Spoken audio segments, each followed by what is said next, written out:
Yes, we are live now. Hello friends, this is Himanshi and welcome to Let's Learn. सभी को good evening, नमस्कार, राम राम, सत श्री अकाल, अस्सलाम वालेकुम, what you feel connected with. Start करेंगे आज का सेशन, डिस्कस करेंगे 30 क्वेश्चंस।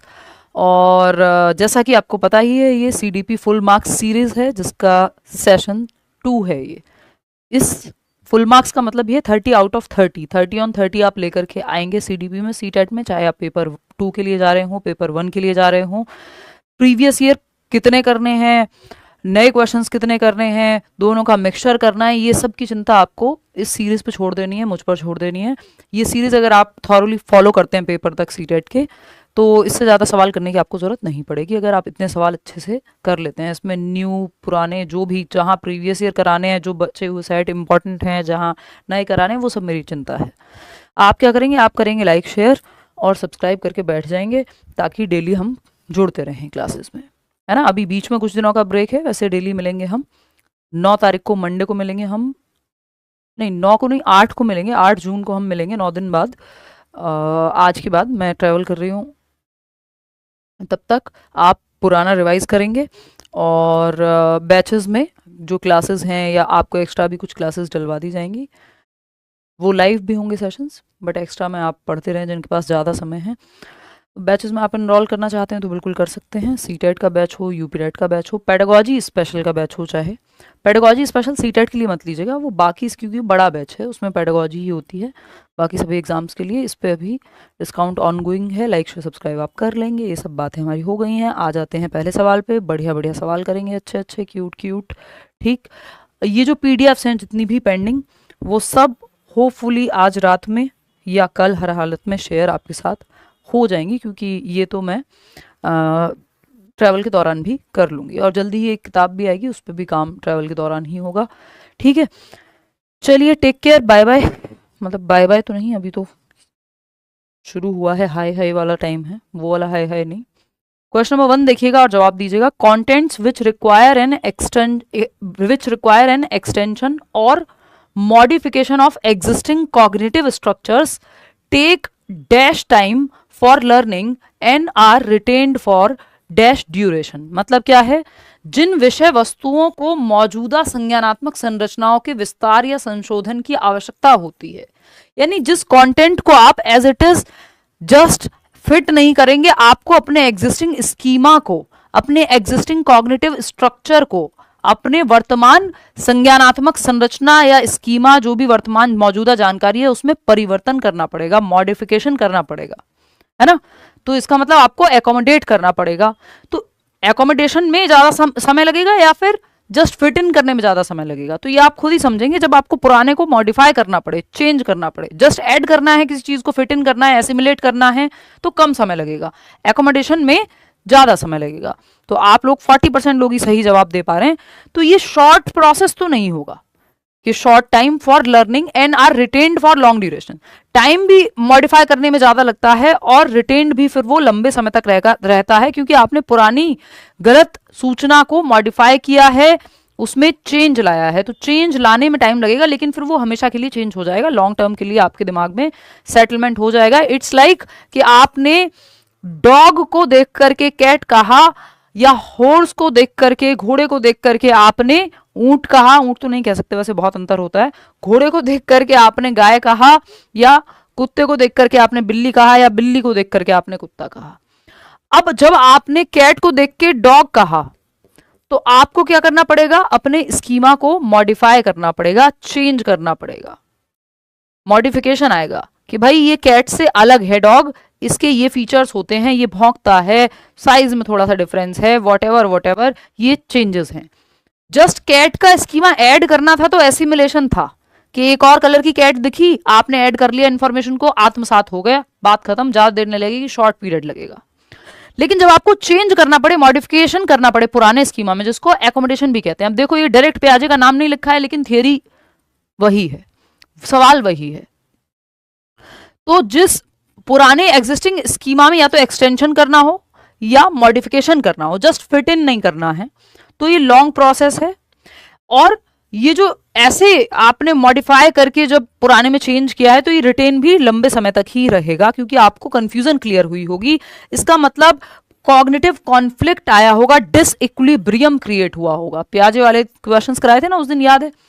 तो आपकी कॉग्निटिव डेवलपमेंट के लिए, दिमाग के विकास के लिए, संज्ञानात्मक विकास के लिए आपको क्या चाहिए?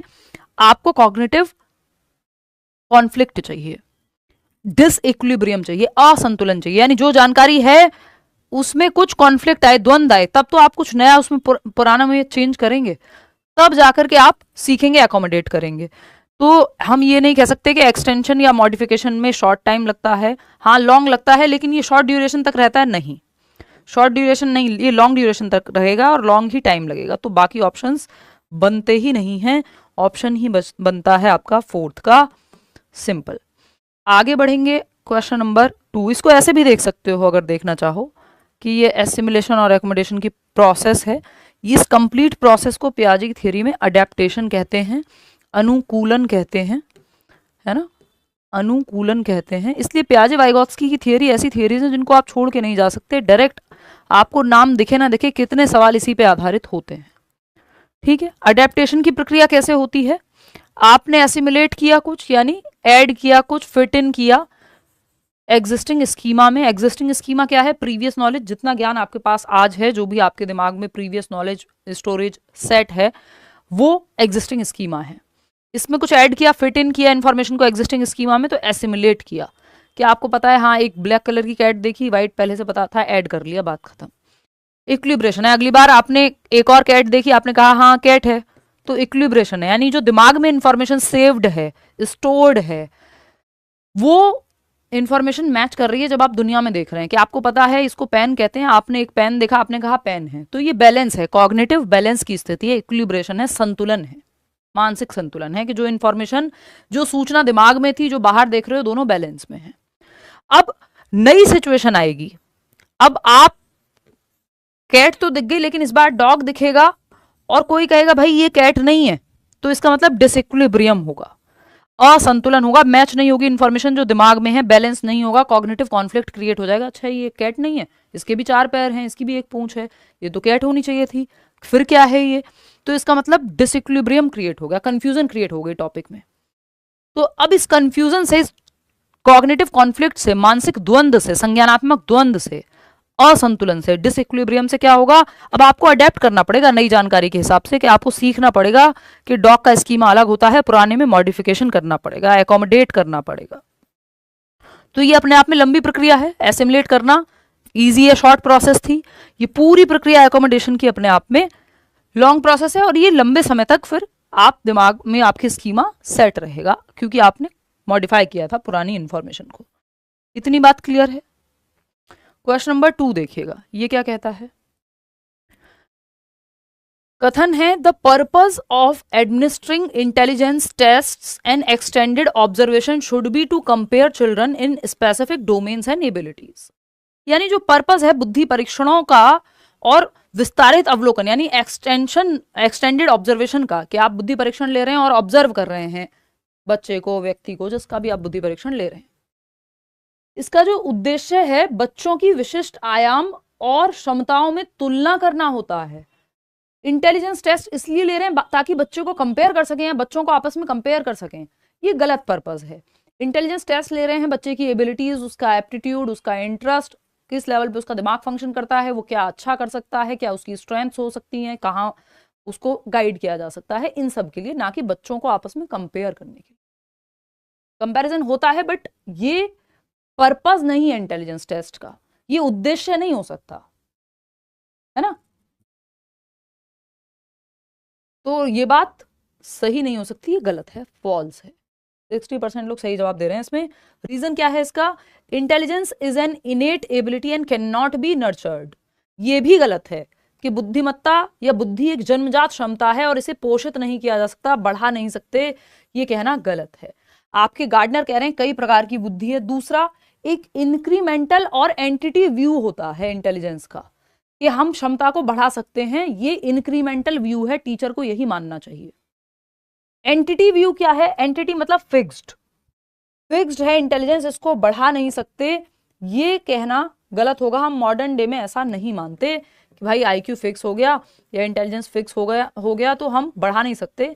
इंक्रीमेंटल है इंटेलिजेंस। आप चीज़ें, आपका एनवायरनमेंट, मेथड्स सिखाने के, नर्चरिंग, फैमिली, 50 तरह की चीज़ें हैं जिनके बेसिस पे आप अपनी क्षमता को बढ़ा सकते हैं, ट्रेनिंग लेकर के, सीख करके, है ना। तो इंक्रीमेंटल है, ना कि एंटिटी। एंटिटी होता है फिक्स्ड व्यू। एक सवाल इस पे आता ही है हर बार, बस लैंग्वेज चेंज हो जाती है। तो इसको फिक्स्ड नहीं मानना है, डायनेमिक मानना है इंटेलिजेंस को, या इंक्रीमेंटल है, क्षमता को बढ़ाया जा सकता है, हम चीज़ें सीखते रह सकते हैं, बुद्धि को विकसित कर सकते हैं। चीज़ें आप क्यों समझ रहे हैं, ये सब क्यों पढ़ रहे हैं आप, क्योंकि क्षमता को बढ़ाया जा सकता है। अगर सब कुछ फिक्स ही होता पहले से तो फिर तो आप सीख ही नहीं पाते कुछ। भाई कैसे सेम टॉपिक आपको किसी टीचर से समझ में आ जा रहा है, किसी से नहीं आ रहा है, या खुद से पढ़ रहे हैं तो नहीं आ रहा है, टीचर की मदद से आ जा रहा है समझ में, तो इसका मतलब इंटेलिजेंस या बुद्धि की जो क्षमता है वो इंक्रीमेंटल हुई। तो ये दोनों ही बातें गलत हैं, इसलिए both A and R false. इसका रीजन अपने आप में, स्टेटमेंट भी गलत है और ये बात भी गलत है। तो थर्ड ऑप्शन सही हो गया। आगे बढ़ेंगे, मुझे खुशी है कि आप लोग सही जवाब दे रहे हैं। क्वेश्चन नंबर 3 देखिएगा, ये भी अच्छा सवाल है। The kind of assessment in which a students scores are compared with the average performance of other students is called. यानी वह आकलन जो किसी विद्यार्थी के प्राप्त अंकों को students scores are compared with अन्य विद्यार्थियों के औसत प्रदर्शन से, average performance of other students is called. यानी आपका जो स्कोर आ रहा है इसको अदर बच्चों के स्कोर्स के साथ कंपेयर किया जाएगा और फिर क्या बनेगी, एक मेरिट बनेगी। समझ गए क्या है ये? गलत जवाब दे रहे हो बहुत खुशी खुशी, 39-41% लोग गलत जवाब दे रहे हैं। ये क्राइटेरिया रेफरेंस्ड नहीं है, क्राइटेरिया रेफरेंस्ड है सीटेट। किसी का किसी से कंपैरिजन नहीं है, बस 19 मार्क्स चाहिए आपको, 60% ले आओ, 150 का आपका पेपर क्लियर है। ये क्राइटेरिया सेट हुआ है, 33% नंबर ले आओ, पास हो जाओगे बोर्ड्स में। क्राइटेरिया सेट है, क्राइटेरियन रेफरेंस है। यहाँ पे कह रहे हैं एक बच्चे के स्कोर को दूसरों बच्चों के स्कोर से, उनके एवरेज परफॉर्मेंस से कंपेयर करना है। ये टाइप्स देखो, अब ये मत कहना इंटेलिजेंस में तो हम कह रहे थे कि इंटेलिजेंस को कंपेयर मत करो, वो अलग चीज है।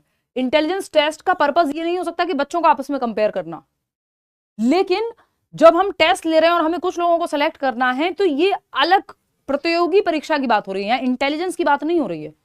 तो यहां पे ये नॉर्म रेफरेंस टेस्ट कहलाता है। जैसे आपका DSSB का पेपर हो गया, दिल्ली सबऑर्डिनेट सर्विसेज सिलेक्शन का, PRT में आप देखते हैं मेरिट जाती है 160, है ना। क्यों? क्योंकि जो बाकी से कंपैरिजन में जो ऊपर होगा मेरिट में उसको नौकरी मिलेगी, सबको नहीं दे सकते। तो सीटेट का सर्टिफिकेट दे सकते हैं, उसमें कोई दिक्कत नहीं, उसमें कंपैरिजन नहीं है, उसको क्राइटेरियन रेफरेंस कह रहे हैं। या केंद्रीय विद्यालय का एग्जाम हो गया, नवोदय विद्यालय का एग्जाम हो गया, इवन यूपी में सुपर टेट का एग्जाम हो गया, जहां भी नौकरी मिल रही है जनरली वहां पे नॉर्म रेफरेंस टेस्ट लागू है, क्योंकि एक मेरिट बन रही है। टॉपर कौन होगा, तो टॉपर किस बेसिस पे है कि बाकी के 1 लाख लोग हैं जिन्होंने एग्जाम दिया है, उसमें ही सबसे ज्यादा रैंक लेकर के आया है, तब टॉपर कहलाया है ना, रिलेटिवली। नहीं तो सिर्फ क्राइटेरिया पास करना हो, जैसे सीटेट में एक्चुअल में टॉपर शब्द यूज नहीं कर सकते आप, कोई टॉपर है ही नहीं। 143 नंबर भी अनुराग ले आए, चाहे सचिन ले आए 141, अनुष्का ले आए 140, लेकिन एक्चुअल में टॉपर नहीं कह सकते आप। क्यों? क्योंकि टॉपर का मतलब हो गया कि किसी के कंपैरिजन में कहीं कोई रैंकिंग है, रैंकिंग है ही नहीं, क्राइटेरिया मापदंड में कोई रैंकिंग होती ही नहीं है। ये नॉर्म रेफरेंस्ड टेस्ट की बात है, जहां पे रैंकिंग है, जहां मेरिट बन रही है जिस पेपर में, वो नॉर्म रेफरेंस्ड है। जहां एक क्राइटेरिया बेसिक फुलफिल करना है वो क्राइटेरियन रेफरेंस्ड है। जैसे सीटेट या यूपी टेट क्राइटेरियन रेफरेंस्ड है। ये 2 ही प्रकार हम मुख्य रूप से पढ़ते हैं, ये सब फालतू बातें हैं। नॉर्म और क्राइटेरियन रेफरेंस्ड ये किसमें आते हैं, स्टैंडर्डाइज्ड, यानी मानकीकृत परीक्षण का पार्ट है। ये मानकीकृत परीक्षणों में हम क्राइटेरियन रेफरेंस पढ़ते हैं और नॉर्म रेफरेंस पढ़ते हैं। जहां क्राइटेरिया मीट करना हो वहां क्राइटेरियन, नहीं तो नॉर्म। जहां मेरिट बनेगी, दूसरों से कंपैरिजन होगा आपके स्कोर का, चाहे वो यूपीएससी हो, वो क्राइटेरियन रेफरेंस हो गया। मेरिट बन रही है तो नॉर्म रेफरेंस हो गया, सॉरी। देखो एक बार क्वेश्चन नंबर 4 क्या है, असर्शन क्या है, ये थोड़ा हल्का सवाल, फिर भी आप इसमें क्योंकि लेंदी है। All girls are hard working and sincere while boys are intelligent and dominating. सभी लड़कियां मेहनती और ईमानदार होती हैं, जबकि लड़के जो है बुद्धिमान और रौबदार होते हैं, डोमिनेटिंग होते हैं। अगर आप ये मानते हैं तो आप थोड़े से गधे तो हैं, है ना, मजाक में कह रही हूं, मतलब क्या है, आप थोड़े से स्टीरियोटाइप का शिकार हो चुके हैं, है ना। ये कहना अपने आप में रूढ़िबद्धता है कि पूरी पॉपुलेशन को, सबको आपने मान लिया कि हाँ ऐसा ही होगा, ठीक है ना। तो ये all girls are hard working, कि सारी लड़कियां मेहनती ही होंगी और सिंसियर ही होंगी, और लड़के जो हैं वो इंटेलिजेंट होंगे और डोमिनेटिंग होंगे। इसमें एनवायरनमेंट का, इसमें ट्रेनिंग का, इसमें अपॉर्चुनिटीज, अवसर कितने मिले हैं, किस फैमिली में हैं, किस तरह से उनको सोशलाइज किया गया है, सामाजिकरण की प्रक्रिया में उनको कैसे बताया गया है। अगर लड़कियों को बचपन से वही कहानी सुनाई गया, अरे तुम ज्यादा पढ़ के क्या करोगी, तो आप चले जाइए पिछली से पिछली जनरेशन में, आज भी रिमोट एरियाज में चले जाइए या बहुत जगहों पे, लड़कियों को आपको इस चीज में भी डिफरेंस मिल जाएगा कि जो भाई है वो अच्छे स्कूल में जाता है, बहन सरकारी या किसी नॉर्मल स्कूल में चली जाती है। क्यों? क्योंकि उसको तो पढ़ के शादी ही करनी है। तो ये जो प्रक्रिया है ये इस पर डिपेंड करेगी कि सोशलाइजेशन कैसा हुआ है, अपॉर्चुनिटीज कितनी मिली हैं लड़के और लड़कियों को। इसका जेंडर से लेना देना नहीं है। अगर कोई ऐसा मानता है, और अगर आपको 10 एग्जाम्पल अपने आसपास ऐसे दिख भी जाएं, तो भी इसका मतलब ये नहीं है कि ये बात सही हो गई है ना। उसके रीजंस हैं कि उनको, लड़कियों को अगर आपने एजुकेशन के अवसर ही नहीं दिए, बाहर निकलने के मौके ही नहीं दिए, तो वो डरी डरी ही रहेंगी। या फिर हर व्यक्ति हार्ड वर्किंग है ये कह ही नहीं सकते आप। उसकी अपब्रिंगिंग कैसी हुई है, बचपन से ट्रेनिंग दी गई है, डिसिप्लिन की नहीं दी गई है, 50 चीजें हैं, है ना। सारे लड़के हार्ड वर्किंग है ये कहना भी गलत है, और सारी लड़कियां हार्ड वर्किंग है ये कहना भी गलत है। तो ये तो इंडिविजुअल ट्रेट का मामला हो गया, पर्सनैलिटी कैसी है, अपॉर्चुनिटीज क्या मिली हैं, तो ये गलत हो गया कहना। अब क्या आता है इसमें, रीजन क्या है, two distinctive biological brains produce all differences in physical and cognitive skills as well as personalities and temperament in girls and boys. यानी जो दो विशिष्ट जैविक मस्तिष्क हैं, यानी बायोलॉजिकली जो डिफरेंट ब्रेन्स हैं लड़के और लड़कियों के, उसमें फिजिकल और कॉग्निटिव स्किल्स जो है वो सारी इन्हीं अंतरों की वजह से हैं। तो 100% सेम ब्रेन तो दो लड़कों का भी नहीं मिलेगा। दूसरा, अगर ब्रेन डिफरेंस या बायोलॉजिकल डिफरेंसेस हैं भी, तो सारे अंतर उसी की वजह से, ये कहना एकदम खराब होगा। आपको ट्रेनिंग अगेन कैसी मिली है, अपॉर्चुनिटी कैसी मिली है, एजुकेशन कैसी मिली है, कहाँ आपको किस तरह से सोशलाइज किया गया है, जेंडर का कॉन्सेप्ट कैसा मानते थे माँ बाप, ये सब चीजें मैटर करेंगी, ना कि ये कोई रीजन है। तो ये भी फालतू बात हो गई एकदम। तो both A and R false, third option सही है। 71% लोग सही जवाब दे भी रहे हैं। अब मैं ये माइक ठीक कर लेती हूँ, ये माइक मुझे बहुत परेशान करता है कभी कभी। देखो एक बार, इतने आप नेक्स्ट सवाल सॉल्व करेंगे, इतने मैं ये माइक चेंज करूँगा, मतलब मैं सेटिंग बिठाऊंगी कुछ। देखो एक बार पोल में जवाब दीजिए।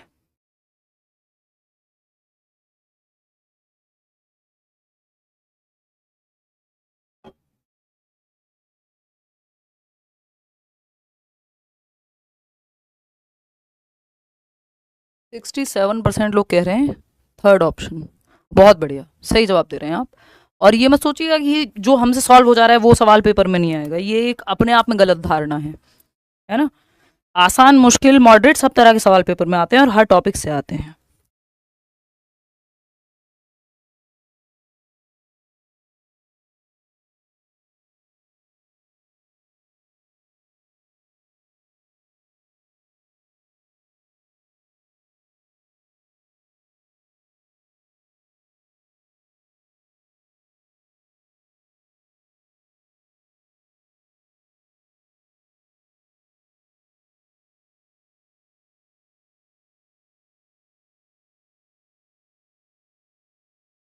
देखिएगा,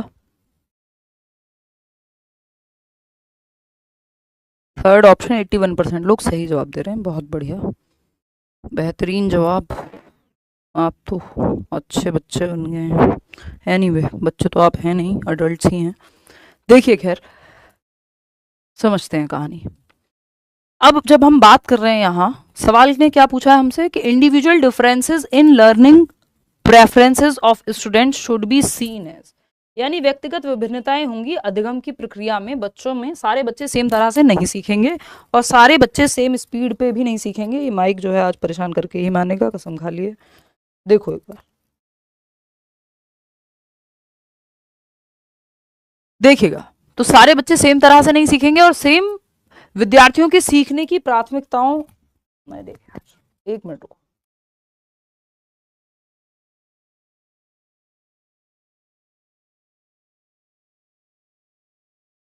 जेटेट और इसमें काफ़ी सिमिलरिटी है सिलेबस में, तो ये क्वेश्चंस भी आप अटेम्प्ट कर सकते हो आप जेटेट।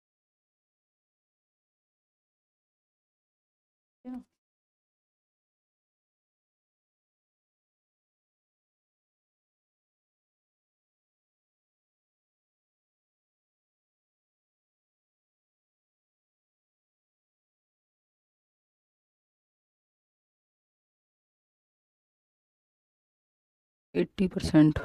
गलत कैसे कर रहे हो, अभी तो 81% लोग सही जवाब दे रहे थे। चलो भाई अभी शायद सेटअप हो गया, ऐसा मान लें हम।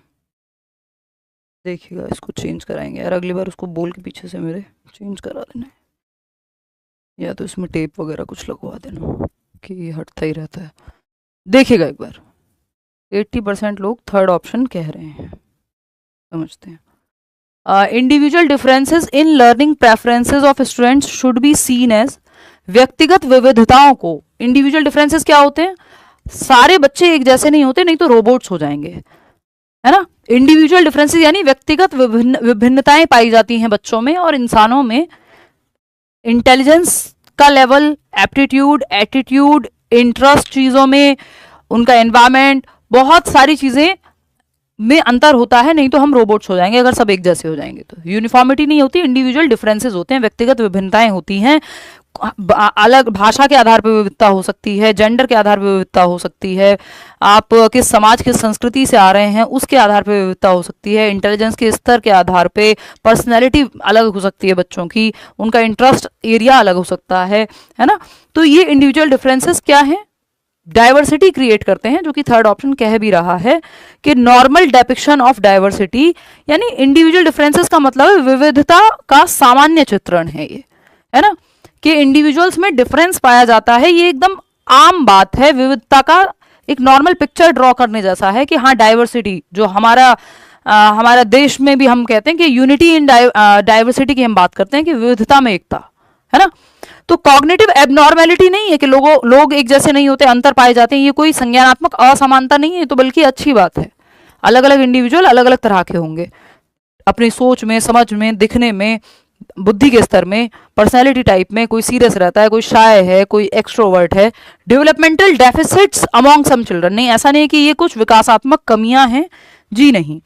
Abnormal parameter of their differing IQ levels, ये कोई एबनॉर्मल पैरामीटर नहीं है, आईक्यू के डिफरेंसेस का मतलब, और आईक्यू 60% पॉपुलेशन में लगभग सेम ही है, एवरेज ही है। तो third option is the right answer, और आईक्यू सब कुछ भी नहीं है, तो इसलिए ये भी ध्यान रखना है। क्वेश्चन नंबर 6 देखिएगा, ये भी एक अच्छा सवाल है, इसको आप सॉल्व करेंगे। Which of the following statements about classroom assessment are correct, यानी कक्षा आकलन के संबंध में कौन सी बात सही है। तो 4 स्टेटमेंट दिए हुए हैं, लेंदी सवाल है। Assessment should influence the students cognitive processes while they study, यानी आकलन को छात्रों की अध्ययन करते समय संज्ञानात्मक प्रक्रियाओं को प्रभावित करना चाहिए, यानी जो असेसमेंट्स हैं, जो आकलन की प्रक्रिया है, उसको इन्फ्लुएंस करना चाहिए, यानी प्रभावित करना चाहिए बच्चों की संज्ञानात्मक प्रोसेसेस को या प्रक्रियाओं को, यानी मेंटल प्रोसेसेस को जब बच्चे पढ़ रहे हैं। मतलब मेंटल प्रोसेसेस क्या होती हैं, थिंकिंग, रीजनिंग, प्रॉब्लम सॉल्विंग। तो जब आकलन हो रहा हो तो बच्चे सोचने पे मजबूर हों, रिफ्लेक्ट करें, चिंतन मनन करें, एक्टिव हों, कॉग्निटिवली दिमाग से एक्टिव हों, असेसमेंट का ये काम होना चाहिए। ये तो अच्छी बात है, इसमें क्या बुरी बात है, बच्चा एक्टिव रहेगा। असेसमेंट फॉर लर्निंग होता है इसलिए कि इम्प्रूवमेंट कैसे होनी है, कहाँ कमी रह गई, कैसे और हम पूरी प्रोसेस को बेहतर बना सकते हैं, तो ये तो बेहतर बात है। इसमें गलत क्या है कि आकलन छात्रों के अध्ययन करते समय संज्ञानात्मक प्रक्रियाओं को एक्टिवेट करे या प्रभावित करे, ठीक है। सेकंड है assessments should serve as learning experiences in themselves, आकलन जो है वो अपने आप में एक लर्निंग एक्सपीरियंस है, यानी बच्चे सीख भी रहे हैं और उनका आकलन भी हो रहा है। जैसे कोई प्रोजेक्ट दे दिया आपने, क्विज दे दी, आप जैसे पोल में जवाब दे रहे हैं, तो ये अपने आप में एक एक्सपीरियंस है कि आप क्लास भी ले रहे हैं, समझ भी रहे हैं, आकलन भी हो रहा है साथ साथ, तो ये तो अच्छी बात है, ये दोनों सही हैं। Assessment should create fear and stress among students to get them to learn, डर या तनाव का माहौल पैदा करना ये टेस्ट का या आकलन का या पेपर का उद्देश्य नहीं होना चाहिए, ये गलत है। Assessment should be standardised and norm referenced, ऐसा नहीं है कि सिर्फ स्टैंडर्डाइज्ड और नॉर्म रेफरेंस ही होने चाहिए। कई बार आपको नॉन स्टैंडर्डाइज तरीके या टीचर मेड टेस्ट भी लेने होते हैं, क्राइटेरियन टेस्ट भी लेने होते हैं। डिपेंड करेगा क्या एक्टिविटी है और नीड क्या है पेपर की, या किस पर्पज के लिए लिया जा रहा है। तो आपकी क्विजेज भी हैं, ओलंपियाड्स भी हैं, एक्टिविटीज भी हैं, डिस्कशन भी है, डिबेट भी है, सब तरीके हैं। आकलन के 50 तरीके हैं, है ना। चाहे वो रेटिंग स्केल हो, चाहे वो आपका चेकलिस्ट हो, तो एक ही तरीका थोड़ी कि बस नॉन रेफरेंस्ड बोर्ड के पेपर ही करा दो या स्टैंडर्डाइज टेस्ट ही होगा हमेशा। क्लास टेस्ट भी तो है, टीचर में टेस्ट भी तो हो रहा है, तो ये भी गलत हो गया। तो थर्ड फोर्थ को हटा दो आप, थर्ड फोर्थ हट गए तो फर्स्ट सेकेंड ही बचे, जो कि पहले ऑप्शन में ही है। आप लोग सही जवाब दे रहे हैं, 78% लोग स्मार्ट हैं आप, आगे बढ़ेंगे फर्स्ट ऑप्शन, ठीक है। डर क्रिएट करना पर्पस थोड़ी आकलन का। क्वेश्चन नंबर 7 देखिएगा, ये क्या कहता है। असर्शन है, अभिकथन है, students with poor writing abilities are often stereotyped by their teachers as intellectually disabled. अच्छा सवाल है कि खराब लेखन क्षमता वाले बच्चे, यानी जिनकी राइटिंग खराब होती है, छात्रों को अक्सर उनके शिक्षकों द्वारा बौद्धिक रूप से अक्षम के रूप में चित्रित किया जाता है। तो कई बार टीचर्स उनको लेबल कर देते हैं, इंटेलेक्चुअली डिसेबल्ड हैं, डिस्ग्रेफिया होगा, या उतने अच्छे नहीं होंगे पढ़ने में, या दिमाग उतना अच्छा नहीं होगा क्योंकि राइटिंग अच्छी नहीं है। जिसकी राइटिंग अच्छी है उसको नंबर ज्यादा मिल जाते हैं। आपने ये बायस देखा है, बात तो सही है, ऐसा होता है कई बार। रीजन क्या है इसका। Teachers tend to have implicit bias and hold assumptions about students learning behaviors that can affect students growth। यानी शिक्षकों में अंतर्निहित पूर्वाग्रह है, यानी इम्प्लिसिट बायस है, एक भरा हुआ बायस है। बायस मतलब पार्शियलिटी एक तरह की, हर ह्यूमन में कुछ बायसेस होते ही हैं, झुकाव होता है कुछ चीजों के प्रति, ये वैसा ही इम्प्लिसिट बायस है। कोशिश करनी है आपको अपने जीवन काल में कि आप अपने बायसेस को अपने व्यवहार में ना आने दें, है ना। तो ये इम्प्लिसिट बायस है कि टीचर्स को लगता है कि जिसकी राइटिंग अच्छी है नॉलेज ज्यादा अच्छी होगी। इवन यूपीएससी तक में फायदा मिल जाता है राइटिंग का, तो अच्छी राइटिंग का। तो teachers tend to have implicit bias and hold assumptions about students learning behaviours that can affect students growth. इससे बच्चे की ग्रोथ जो है वो प्रभावित हो सकती है, क्योंकि टीचर्स का अपना जो ये पूर्वाग्रह है, हो सकता है एक बच्चा लिखता बहुत सुंदर ना हो, प्रेजेंटेशन उसकी अच्छी ना हो, बट वो अच्छे से समझता हो, वैलिड पॉइंट्स लिख रहा हो, सही जवाब दे रहा हो। तो ये आप मैथ्स में देखते हैं कि वहां राइटिंग उतनी मैटर नहीं करेगी। अगर स्टेप्स ठीक दिए तो कम स्कोप है आपके पूर्वाग्रह के बीच में आने का, लेकिन ऐसा होता है, होना चाहिए नहीं। कई बार हो सकता है, एक्चुअल में हो सकता है बच्चे को डिस्ग्रेफिया हो, लेकिन इसका मतलब ये थोड़ी वो सीख नहीं सकता, या फिर कुछ बच्चों की राइटिंग ठीक से फॉर्म नहीं हो पाई हो। 50 रीजंस हो सकते हैं राइटिंग खराब होने के, है ना। डॉक्टर्स की तो आप देख लो, वो तो फेमस ही है, तो क्या वो इंटेलिजेंट नहीं हुए। तो ये भी बात सही है कि टीचर्स का अपना इम्प्लिसिट बायस है, ये इसका सही रीजन है। तो A and R are correct, और R is the correct explanation of A. सही जवाब आप लोग 51% लोग दे रहे हैं। दोनों में से कुछ गलत है ही नहीं, कैसे आप मना करोगे कि गलत है। सही एक्सप्लेनेशन है उसकी, कैसा होता है। क्वेश्चन नंबर 8 देखिए, ये क्या कहता है। Which of the following questions would promote higher order critical and analytical thinking skills among the students. एक सवाल इस पे आता ही है कि किस तरह का प्रश्न पूछें जिससे बच्चे की उच्च स्तरीय या समालोचनात्मक चिंतन और विश्लेषणात्मक चिंतन के कौशल को बढ़ावा मिल सके, यानी बच्चे की थिंकिंग प्रोसेस एक्टिवेट हो सके। जिसमें वो सवाल इसमें सही होता है जिसमें बच्चे को चारों दिशाओं में सोचना पड़े या सोचने पे मजबूर हो। देख लो इनमें से कौन सा सवाल है जिसमें वो डिफरेंट एस्पेक्ट्स में सोचे या सबसे ज्यादा सोचने पे जोर दिया जाए। Identify the nouns mentioned in specific newspaper article. एक अखबार में एक लेख के अंदर आपको संज्ञा को पहचानना है, तो इसमें कौन सा थिंकिंग पे उसकी जोर पड़ रहा है। जो उसको आता था रिकॉग्निशन लगेगा, इसमें तो पहचान लगेगी कि बस जो उसको पता है संज्ञा की परिभाषा उसके हिसाब से उसको पहचानना है। इसमें कोई क्रिटिकल थिंकिंग एनालिसिस नहीं लगा है। फिर है read the newspaper articles and make a list of new words. इसमें कोई क्रिटिकल थिंकिंग नहीं लगी है। क्रिटिकल थिंकिंग में आपको हर एक पहलू से किसी चीज को समझना होता है ना, कि ये चीज एक्चुअल में सही है या नहीं है, अलग अलग पहलू से देखना होता है कि एथिकल है या नहीं है। एथिकल एंड एथिकल में आपको एनालिटिकल थिंकिंग लगेगी, आपको हर पहलू से क्रिटिकल थिंकिंग लगेगी, हर पहलू से देखना है किसी चीज को। Read the newspaper article and think of a suitable title. अखबार का लेख पढ़ें और एक उपयुक्त शीर्षक के बारे में सोचें। इसमें ठीक है आपकी इमेजिनेशन स्किल लगेगी, है ना, आप स्किमिंग करेंगे, लेकिन क्रिटिकल थिंकिंग इसमें उतनी इस्तेमाल में आती हुई नहीं नजर आ रही कि किसी चीज के हर पहलू को, फैक्ट को, ओपिनियन को देखना हो। यहां पे समराइज करने की एबिलिटी आपकी लग रही है, तो कुछ हद तक आपकी कॉग्निटिव एबिलिटीज यूज हो रही है, बट बहुत हायर ऑर्डर थिंकिंग नहीं लग रही है यहां भी। Identify the assumptions underlying two newspaper articles depicting the same event. भाई एक ही घटना को दर्शाने वाले दो अखबारों के लेखों में निहित मान्यताओं की पहचान करें। सेम न्यूज है, दो अलग न्यूज़पेपर में अलग तरह से उसको दर्शाया गया है। एक ही बात गलत भी हो सकती है और सही भी हो सकती है, तो ये डिपिक्शन में आपको क्रिटिकल थिंकिंग लगेगी। आपको हर पहलू से देखना पड़ेगा किसी चीज को, जो कि फोर्थ ऑप्शन में यहां हो रहा है। आगे बढ़ेंगे, क्वेश्चन नंबर 9 देखिएगा, ये क्या कहता है। Which of the following is not a way to promote diversity in the classroom. Diversity यानी इंडिविजुअल डिफरेंसेस होंगे, अलग अलग तरह के बच्चे होंगे, अलग अलग भाषाएं बोलने वाले बच्चे होंगे, अलग रंग के बच्चे होंगे, अलग जेंडर के बच्चे होंगे, अलग क्षमताओं के बच्चे होंगे, अलग अलग इंटरेस्ट, एज, एप्टीट्यूड, एटीट्यूड वाले बच्चे एक क्लास में होंगे। तो कौन सा तरीका है जो विविधता को बढ़ावा नहीं देता है। हमें विविधता को बढ़ावा देना है, लेकिन ये कह रहा है कि बढ़ावा नहीं देता है, तो आपको गलत ऑप्शन ढूंढना है, वही सही होगा क्योंकि पूछा ही गलत है। तो encouraging students to express their unique identities and cultures, ये तो बढ़ावा देगा, पॉजिटिव है। हमें तो नेगेटिव ऑप्शन चाहिए कि विद्यार्थियों को उनकी अनूठी पहचान और संस्कृति को व्यक्त करने के लिए प्रोत्साहित करना अच्छी बात है, इससे तो बढ़ावा मिलेगा विविधता को। ये कह रहा है बढ़ावा नहीं देता है। Adapting behaviour based on stereotyping students according to their backgrounds and cultures, हाँ, इससे डाइवर्सिटी को बढ़ावा नहीं मिलेगा।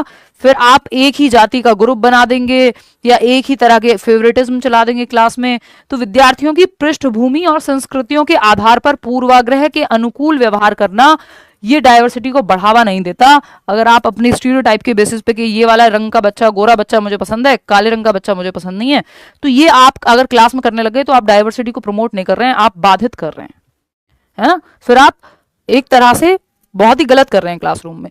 थर्ड ऑप्शन क्या है, providing opportunities for students to interact with individuals from different backgrounds and cultures, कि ऐसे अवसर देना बच्चों को कि वो अलग अलग कल्चर, अलग अलग संस्कृतियों के और पृष्ठभूमि के लोगों से बात करें, कि एक किसान से भी बात करने का मौका मिले, एक डॉक्टर से भी बात करने का मौका मिले।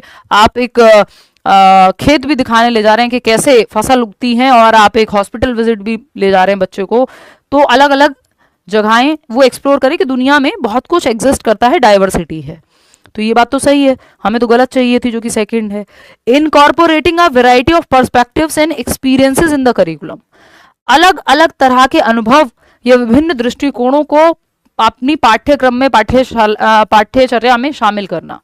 देखो अगर पूछा होता कौन सा सही तरीका है डाइवर्सिटी प्रमोट करने का, तो ये तीनों तरीके बहुत अच्छे हैं, लेकिन ये जो नेगेटिव वाला है इसको आप भूल जाते। तो ये तीन जो हमने पढ़े हैं इसलिए पढ़े हैं कि आपको पता लगे कि कौन से सही तरीके हैं अगर डाइवर्सिटी को बढ़ावा देना है, कि अलग अलग इंडिविजुअल्स को अलग अलग बैकग्राउंड से लेकर के आइए, एनकरेज करिए यूनिक आइडेंटिटी को, अलग अलग अनुभव दीजिए बच्चे को। क्वेश्चन नंबर 10 देखिएगा, ये क्या कहता है। ये कहता है which of the following is the correct match of learning disability and challenge caused by it. निम्नलिखित में से अधिगम अक्षमता और इसके कारण होने वाली चुनौती का सही मेल कौन सा है। यानी एक तरफ आपकी डिसेबिलिटी लिखी है और या लर्निंग डिफिकल्टी लिखी है, और इसका सही मैच, उसकी सही एक्सप्लेनेशन कौन से ऑप्शन में है, ये आपको पहचानना है। अब इसमें सब अलग अलग जवाब देंगे, बट आप लोग काफी हद तक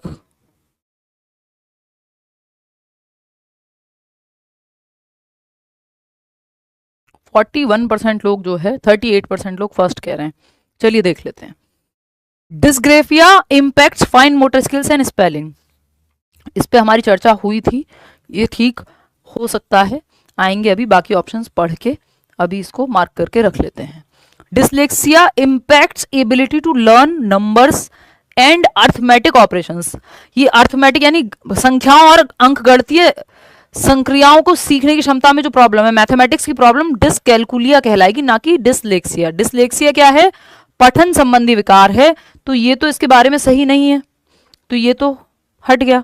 डिस्प्रैक्सिया मोटर स्किल्स की प्रॉब्लम होती है, चलने फिरने में, पेन पकड़ने में, टाई लगाने में, इन सब में दिक्कत होती है बच्चे को।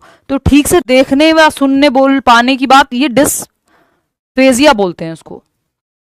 Ability to see, hear and talk properly, see में तो फिर विजुअली चैलेंज है बच्चा, तो ये तो है ही नहीं डिस्प्रेक्सिया के बारे में। इसमें तो मोटर स्किल्स में प्रॉब्लम होती है डिस्प्रेक्सिया में। डिसकैलकुलिया में मैथमेटिक्स वाला होगा, ये जो यहां दिया हुआ था। इम्पैक्ट्स एबिलिटी टू रीड, ये डिसलेक्सिया वाला इन्होंने यहां दिया हुआ है और डिसकैलकुलिया वाला यहां दिया हुआ है। तो एक ही ऑप्शन सही है यहां फिर। वो कौन सा है? First option, dysgraphia impacts fine motor skills and spelling.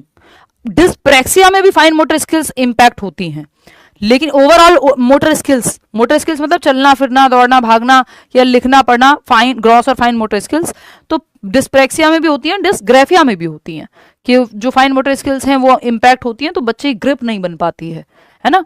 और ये कुछ सेशंस पहले किया भी था। और स्पेलिंग में भी प्रॉब्लम आती है, लिखने में वर्तनी में प्रॉब्लम आती है। आप इवन राइटिंग भी ऐसी होती है, कई बार आप पहचान नहीं पाएंगे, इलेजिबल है, यानी पढ़ने योग्य भी नहीं होती कई बार जो राइटिंग है आपकी डिस्ग्रेफिया वाले बच्चे की। बात सही है या नहीं है? सही बताओ आप।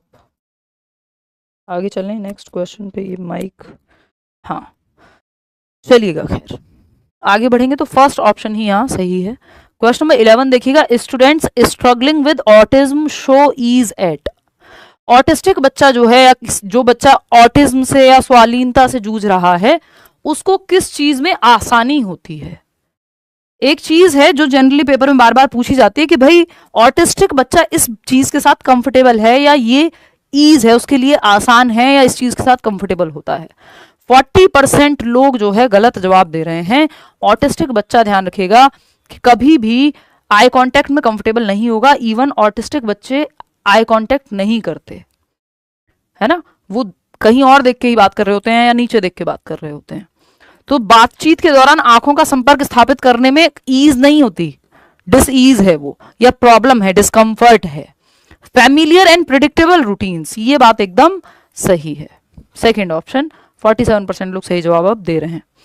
परिचित और पूर्वानुमेय दिनचर्या का पालन करने में, कि जो ऑटिस्टिक बच्चा है उसके लिए रूटीन इंपॉर्टेंट है, प्रिडिक्टेबल रूटीन हो, फैमिलियर एनवायरनमेंट हो, रोज रोज उसका एनवायरनमेंट मत बदलो, है ना, रोज रोज उसके टीचर को मत बदलो, या रोज रोज अलग अलग लोग, अगर ज्यादा नए एनवायरनमेंट में आप उसको लेके जाओगे या रूटीन्स चेंज करोगे तो उसके लिए दिक्कत होती है। इवन उसके रूम का आपने, अगर मान लीजिए बेड कहीं और है, तो आप हर रोज उसका बेड कुर्सी टेबल चेंज करते रहते हो, तो बच्चे को दिक्कत होगी।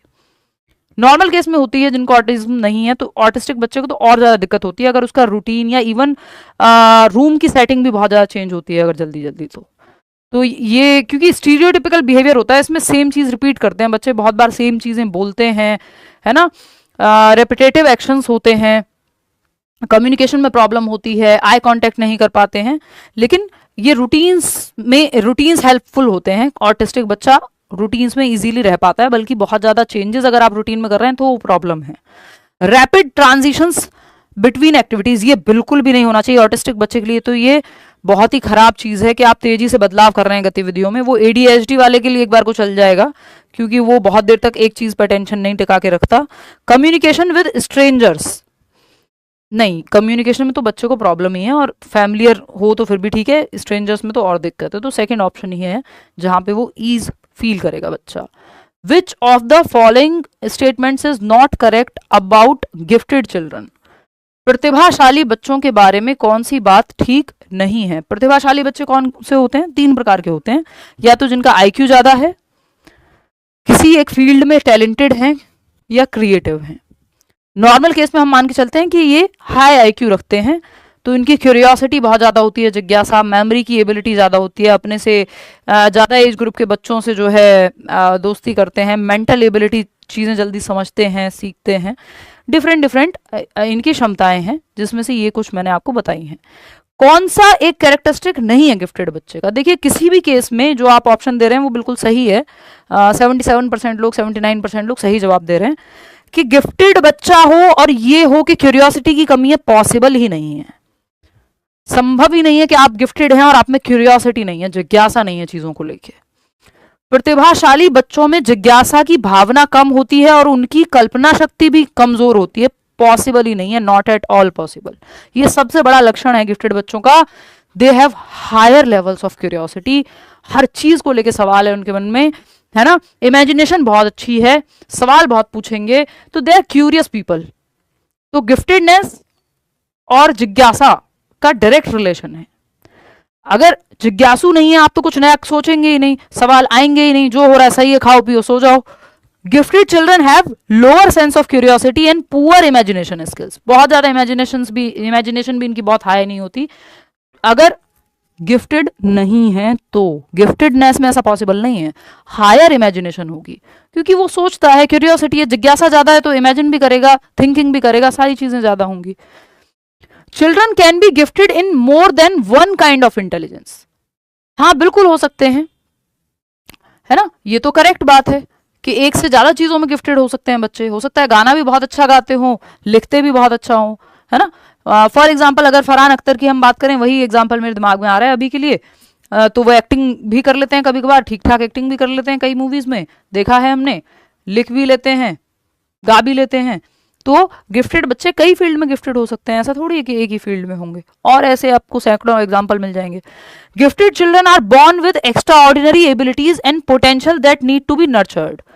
प्रतिभाशाली बच्चे विशेष क्षमता और सामर्थ्य के साथ पैदा होते हैं और इस सामर्थ्य को विकसित करने की आवश्यकता होती है। एनवायरमेंट उनको उस तरह का मिले और जहां उनको मौका मिले कि ये जो इनेट क्षमता है, एबिलिटी तो है बट एजुकेशन ही नहीं मिली या उस तरह का माहौल ही नहीं मिला जहां नर्चर करने दिया जाए उस इनेट क्षमता को। आंतरिक क्षमता तो है बट वो बाहर निकल ही नहीं पाई कभी, है ना। Children can be gifted at different levels and some can have some kind of disability also। बच्चे अलग अलग लेवल पे गिफ्टेड हो सकते हैं। हो सकता है कि अब हर कोई लता मंगेशकर के लेवल की सिंगिंग का एप्टीट्यूड रखेगा, जरूरी थोड़ी उस लेवल का गिफ्टेड होगा, कोई बीच में भी हो सकता है भाई।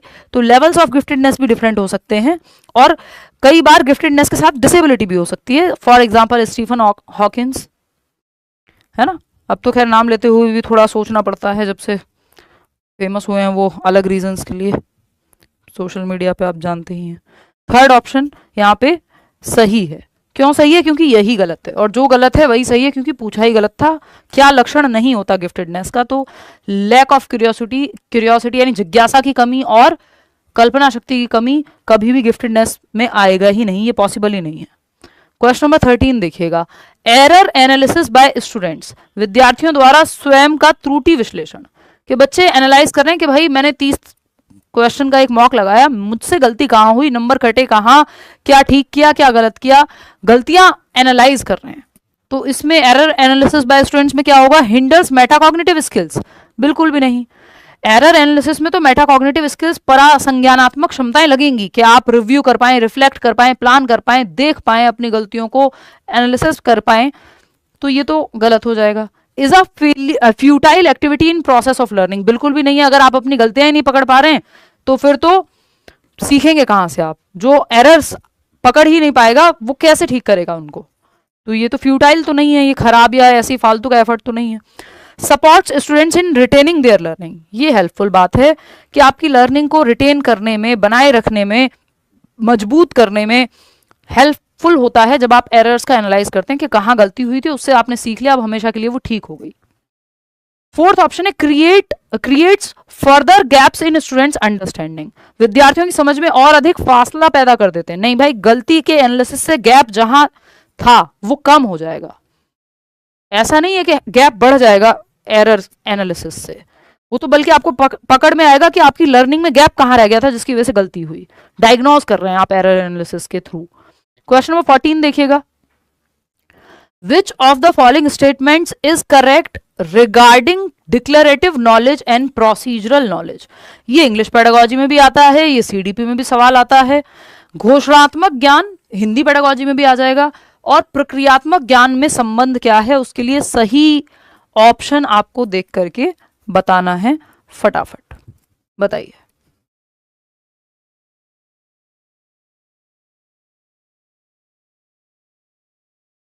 यार ये केबल का प्रॉब्लम है, बार बार उलझ जा रही है। एनीवे, देखना एक बार, जवाब दीजिए।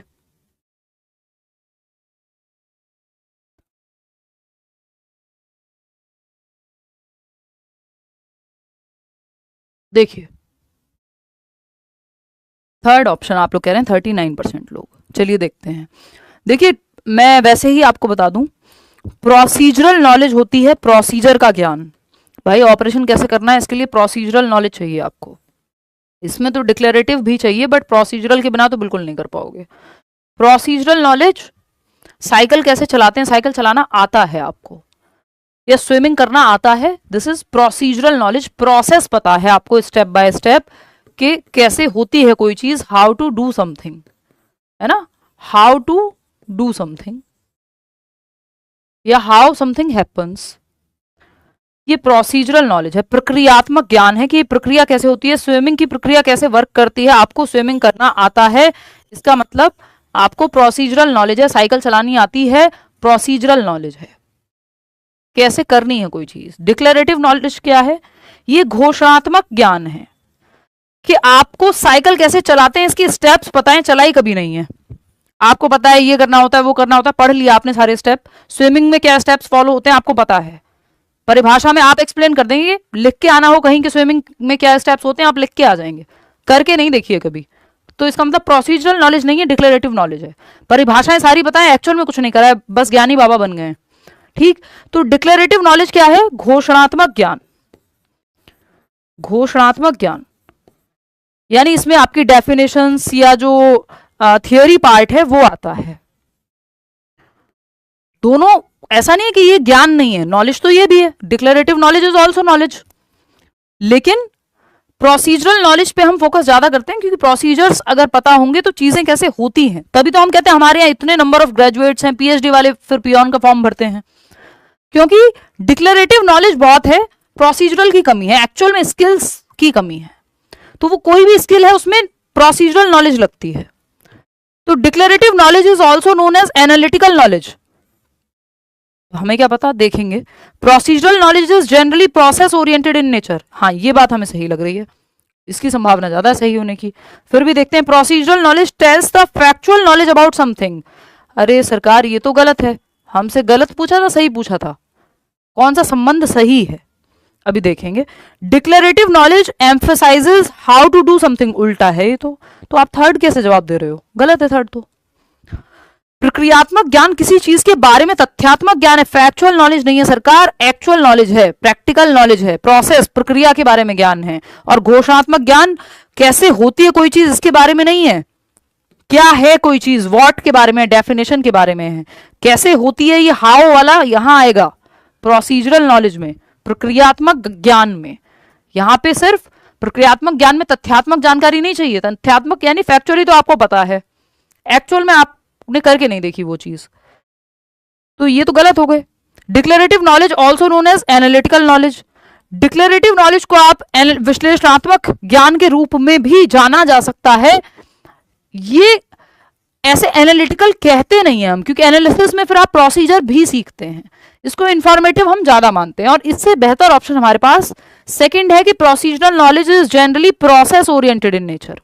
प्रक्रियात्मक ज्ञान जो है वो कार्यविधि उन्मुख होता है, यानी कोई चीज कैसे होगी इसके बारे में आपको प्रोसीजरल नॉलेज बताएगी। बात सही है या नहीं?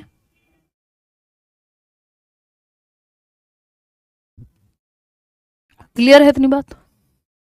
तो हम इसको एनालिटिकल, एनालिसिस में तो आप विश्लेषण करते हैं, चीजों को तोड़ के देखते हैं पार्ट्स में, डिक्लेरेटिव में तो आप सीधा डिफाइन कर देंगे, तो इसलिए एनालिटिकल के साथ हम यहां नहीं जा रहे हैं।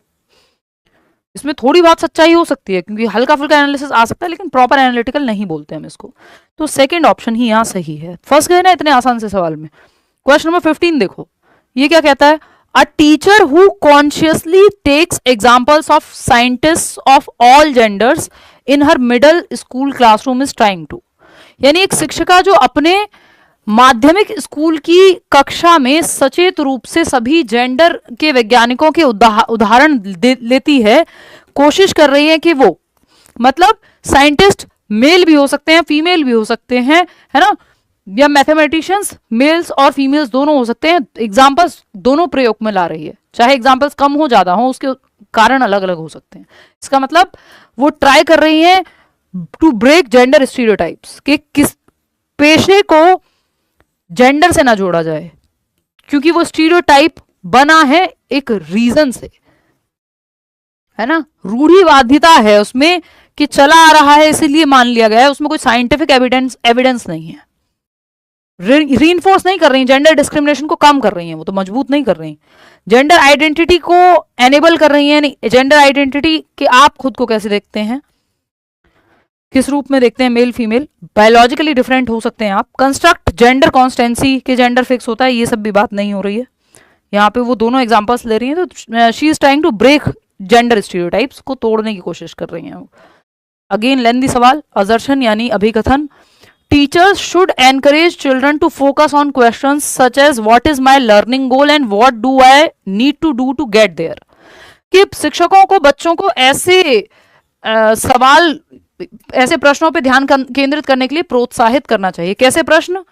कि भाई मेरा लर्निंग का गोल क्या है, मैं कितना स्कोर करना चाहता हूँ सीटेट में, मैं क्यों पढ़ रहा हूँ, मुझे क्या करना है, और वहां पहुंचने के लिए अगर 130 नंबर लाने हैं तो क्या करना होगा। रोज क्लासेस लेनी होंगी, खुद से प्रीवियस ईयर भी लगाने होंगे, या बैच लेना है तो बैच लेना होगा। तो इस तरह के सवाल जब आप खुद से पूछने के लिए प्रेरित करेंगे टीचर्स आपसे कि आपका गोल क्या है, आपको किस तरफ जाना है जीवन में, तो ये अच्छी बात है, करना चाहिए टीचर्स को। बच्चे की थिंकिंग प्रोसेस पे जोर डल रहा है। रीजन क्या है? बच्चा जितना सोचे उतना अच्छा है, ओवर थिंक नहीं बस। When students understand how to self assess their work performance they can use this understanding to help themselves learn and progress. इसका रीजन ये दिया है कि जब छात्र समझते हैं कि उनके काम के प्रदर्शन का आत्म मूल्यांकन कैसे किया जाए, तो वे इस समझ का उपयोग खुद से सीखने में करेंगे, अपनी प्रगति में करेंगे कि हाँ भाई मुझे किस तरफ जाना है, सेल्फ असेस कर रहे हैं, खुद का आकलन, और कहाँ पहुंचना है, कितने पानी में मैं हूं। ठीक, तो ये दोनों ही बातें सही है, both A and R correct, but A R सही एक्सप्लेनेशन भी है। 80% लोग फोर्थ ऑप्शन सही जवाब दे रहे हैं। आगे बढ़ेंगे क्वेश्चन नंबर 17 पे। In guided discovery approach of learning, अधिगम के निर्देशित खोज आधारित उपागम, यानी गाइडेड डिस्कवरी मतलब टीचर है जो हेल्प करेगा, बच्चे डिस्कवर करेंगे। इसकी बात ब्रूनर करते हैं, जो स्कैफोल्डिंग की भी बात करते हैं। तो टीचर यहां गाइड करेगा, स्कैफोल्ड करेगा। वाइगोत्स्की यूज करते हैं स्कैफोल्डिंग एज अ कॉन्सेप्ट को अपनी थियरी में, बट बात जो की है इनिशियली स्कैफोल्डिंग की, मचान की, टेम्परेरी हेल्प की, वो ब्रूनर ने अपनी थियरी में की है, जिसमें ये 3 स्टेजेस भी बताते हैं कि आइकॉनिक स्टेज होती है, सिंबॉलिक स्टेज होती है, एनेक्टिव स्टेज होती है। उस पर चर्चा कभी और तसल्ली से करेंगे। अभी आप ये मान लीजिए वो भी कॉग्निटिव डेवलपमेंट की थियरी है, वो स्पाइरल करिकुलम की बात करते हैं, डिस्कवरी लर्निंग की बात करते हैं, कैसे बच्चा एक्टिवली नॉलेज को डिस्कवर करेगा। तो अधिगम के निर्देशित खोज आधारित गाइडेड डिस्कवरी में क्या है? टीचर हेल्प करेगा, क्यूज देगा, हिंट्स देगा, स्कैफोल्ड करेगा जहां जरूरत है बच्चे को, और बच्चा खुद से डिस्कवर कर रहा है। नो प्रायर प्लानिंग और प्रीवियस नॉलेज इज रिक्वायर्ड। नहीं भाई, किसी भी चीज में प्रीवियस ईयर रिक्वायर्ड हो, प्रीवियस नॉलेज रिक्वायर्ड होती है, पूर्व ज्ञान आवश्यक होता है। ऐसा कोई काम नहीं है जहां पूर्व ज्ञान की कोई वैल्यू ही ना हो, है ना। वो काम कितना है वो एक अलग बात है, बट पूर्व ज्ञान इंपॉर्टेंट है। इसीलिए तो हम कहते हैं भाई जिनका एक्सपीरियंस है 10 साल का, ये एक्सपीरियंस को हम महत्वपूर्ण मानते हैं कई फील्ड में। क्यों? क्योंकि प्रीवियस नॉलेज इंपॉर्टेंट है। Opportunities are provided to learners to construct knowledge for themselves. शिक्षार्थियों को स्वयं के लिए ज्ञान की रचना के जहां अवसर मिलेंगे, बिल्कुल यहाँ पे बच्चे खुद से सेल्फ नॉलेज क्रिएट कर पाएंगे। गाइडेड डिस्कवरी में ये है, एक्सप्लोर करने का मौका मिलेगा बच्चे को। जहां बच्चा एक्टिव है पेडागोजी में, वो ऑप्शन अच्छा है। Teacher acts as a dictator. नहीं, टीचर डिक्टेटर नहीं है, गाइड है वो तो। Learners are left on their own without any kind of intervention by teacher. Teacher का कोई रोल ही नहीं है, बच्चों को अपने हाल पे छोड़ दिया है, नहीं। गाइडेड डिस्कवरी मतलब गाइड करेगा टीचर, जहां डिफिकल्टी आएगी वहां हेल्प करेगा, है ना। ब्रूनर ने इसके बारे में बात की है। इवन गाइडेड लर्निंग की बात आपके वाइगोत्स्की भी इस बात को नकारेंगे नहीं, बट ये कॉन्सेप्ट जो दिया है ये ब्रूनर ने दिया है, ब्रूनर। ठीक है, क्लियर है। चलो आगे बढ़ते हैं, क्वेश्चन नंबर 18 देखते हैं। इन पे सवाल करेंगे आगे वाले, जब ये सीरीज कंटिन्यू होगी ब्रूनर के सवाल अलग से करेंगे। अभी इतना ऐसा नहीं करेंगे कि ये कमेंट्स रुक गए, मैं देख लेती हूँ, फटाफट से जवाब दो। आजकल अपने आप कमेंट बीच बीच में रुक जाते हैं। हाँ देखो एक बार, 18th क्वेश्चन है, which of the following strategies is not effective while developing conceptual understanding in children. निम्नलिखित में से कौन सी रणनीति बच्चों में वैचारिक समझ विकसित करने के समय प्रभावी नहीं है? यानी बच्चे की कॉन्सेप्चुअल अंडरस्टैंडिंग अगर आपको बढ़ानी है तो कौन सी बात कॉन्सेप्ट समझाने के लिए सही नहीं है? आम सवाल ये है। Presenting non examples to show what the concept is not. देखिए, एग्जाम्पल और नॉन एग्जाम्पल दोनों जरूरी होते हैं। एग्जाम्पल वो होता है जो डायरेक्टली बताए उस चीज के बारे में कि ये पक्षी है, तोता यानी बर्ड है, एक पैरट, पिजन, फिर आप बताते हैं काओ, ये एक बर्ड नहीं है। दिस इज नॉन एग्जाम्पल, कि आपको क्लैरिटी आ जाए कि इसके बारे में नहीं है। तो एग्जाम्पल नॉन एग्जाम्पल दोनों हेल्पफुल होते हैं लर्निंग में, ये कहना गलत है कि नॉन एग्जाम्पल जरूरी नहीं है। Asking students to generate their own examples, हाँ ये सही है कि अपने एग्जाम्पल्स बच्चे जनरेट कर पाए, लेकिन हमसे नॉट पूछा है, ध्यान रखिएगा। Asking students to memorise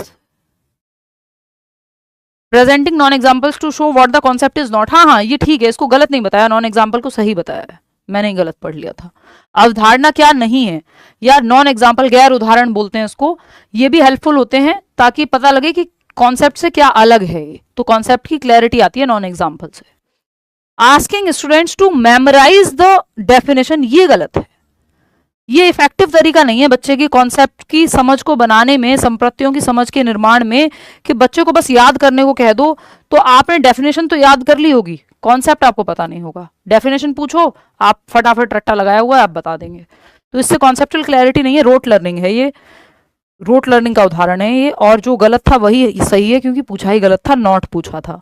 presenting a wide range of examples in diverse context, ये तो अच्छी बात है, तो हमें गलत बात चाहिए थी थर्ड ऑप्शन जो कि सही है नॉट के हिसाब से। क्वेश्चन नंबर 19 देखिएगा। An active middle school classroom, यानी 6th to 8th क्लास की बात हो रही है, should be found on theoretical principles of.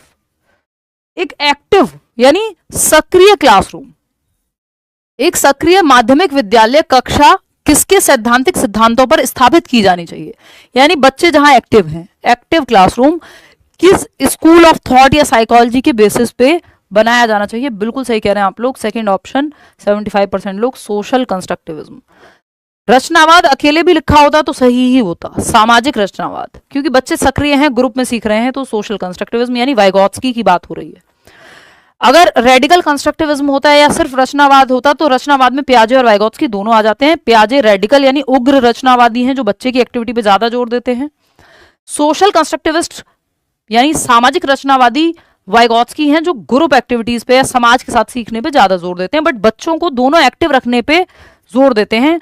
रचनावाद में बच्चा एक्टिव ही रहता है। मनोगत्यात्मकवाद को एजुकेशन में बहुत ज्यादा इस्तेमाल में नहीं लाया जाता है, ये फ्रॉइड का है और आपके सिलेबस में इसका कोई लेना देना है भी नहीं। साइको एनालिसिस भी इसी को बोलते हैं, फ्रॉइड वाले स्कूल ऑफ थॉट को, इसको साइको सेक्सुअल थियोरी भी बोलते हैं। बिहेवियरिज्म से हम बचते हैं क्योंकि ये भर भर के रिवॉर्ड पनिशमेंट की बात करता है, और हम बच्चे को एक्टिव रखने की बात करते हैं। रिवॉर्ड पनिशमेंट रोट लर्निंग की तरफ ले जाता है, ना कि सक्रियता या एक्टिव होने पे, ये पैसिव बना देता है बच्चे को, तो इसको हम मॉडर्न डे में अच्छा नहीं मानते हैं। ठीक है, तो ये भी हट गया, ये भी हट गया, बस सोशल कंस्ट्रक्टिविज्म ही बचा ऑप्शन में। आगे बढ़ेंगे, क्वेश्चन नंबर 20 देखिएगा, ये क्या कहता है भाई? एम्पैथी के बारे में पूछा है। क्वेश्चन नंबर 20 कहता है, असर्शन है empathy depends on the ability to understand that others have feelings and to gauge their feelings. अभिकथन क्या है? समानुभूति यह समझने की योग्यता पर निर्भर करती है कि दूसरों की भावनाएं हैं और उनकी भावनाओं के अनुमान लगाने में भी मदद करती है। यानी एम्पैथी का मतलब क्या है कि जैसे आपके अंदर फीलिंग्स हैं वैसे ही दूसरे ह्यूमन बींग्स के अंदर भी फीलिंग्स हैं, और उनकी फीलिंग्स, उनके मूड्स को समझने में एम्पैथी हेल्प करती है, क्योंकि आप खुद को उनके शूज में रख के देखते हैं, उनके जगह पे रख के देखते हैं। दिस इज एम्पैथी, समानुभूति, है ना, कि आप खुद को दूसरे की सिचुएशन में रख के देख रहे हैं। सिंपैथी होती है बस आप दूर दूर से कुछ हद तक पिटी या दया का भाव है आपके अंदर, थोड़ा सौरो है कि हाँ बड़ा बुरा हुआ है यार बेचारे के साथ। लेकिन समानुभूति में आप एग्जैक्टली वैसे ही सोचते हैं कि यार मेरे साथ भी अगर ऐसा होता तो मैं कैसा महसूस करता, कि जैसे आपके अंदर इमोशंस हैं वैसे सामने वाले में भी। तो ये अच्छी चीज है, एम्पैथी टीचर्स में, स्टूडेंट्स में, सब में हेल्पफुल होती है, होनी चाहिए, ह्यूमंस में होनी चाहिए। Emotions and cognition are not related to each other. अगर एम्पैथी थोड़ी सी दिखा लें वो लोग जो फेक पनीर और फेक दूध बेचते हैं या कितनी सारी केमिकल भर भर के जो है खाने की चीजें बेचते हैं, कि वही खाना अगर उनको भी खिलाया जाए उतना ही नुकसान उनके बच्चों का भी होगा जैसे वो किसी और के लिए ट्रांसपोर्ट कर रहे हैं उस सामान को जो कि खराब है, स्पेशली खाने के मामले में। तो ये क्या होगा,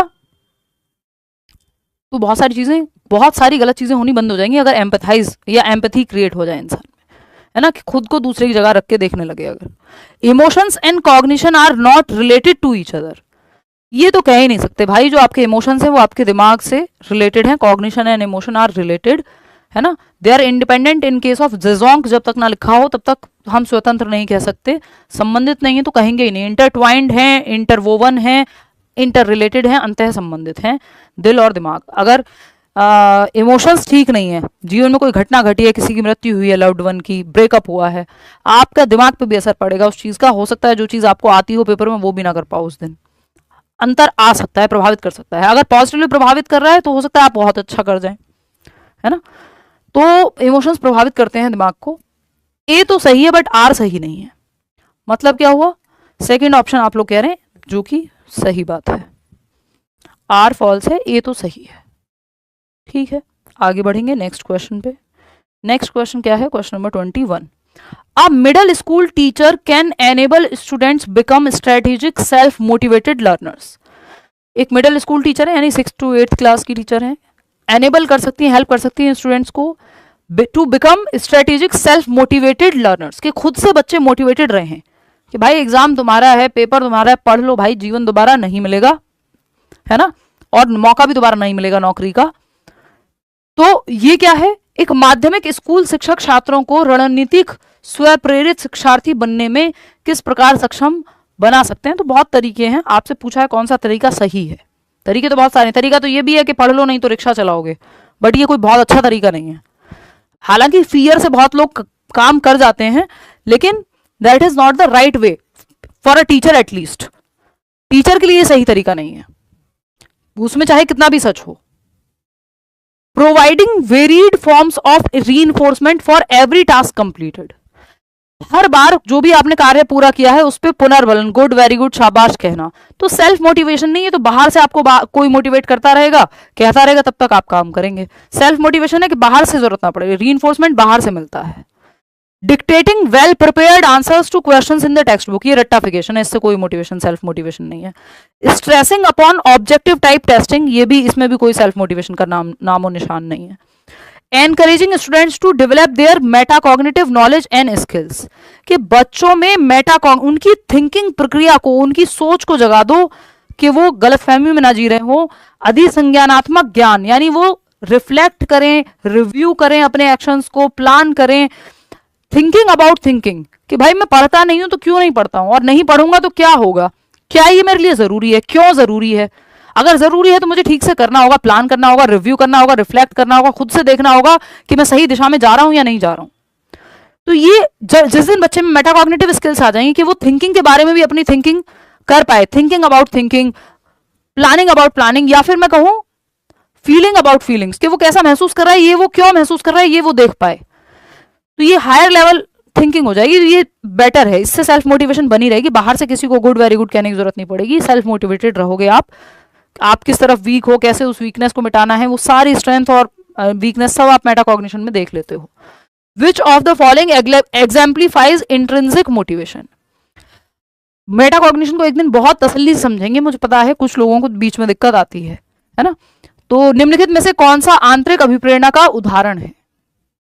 एक इंट्रिंसिक मोटिवेशन है, दूसरी एक्सट्रिंसिक मोटिवेशन है। इंटरनल जिसका रीजन अंदर है, एक्सटर्नल जिसका रीजन बाहर है। तो इंटरनल का उदाहरण ढूंढना हो तो सीधा तरीका है, जिसका रीजन बाहर ना हो वो इंटरनल है, जिसका रीजन बाहर दुनिया में नहीं मिलेगा, आपको अपने अंदर मिलेगा, इसका मतलब आप इंटरनली मोटिवेटेड हैं, जैसे मैं और आप अभी जुड़े हुए हैं।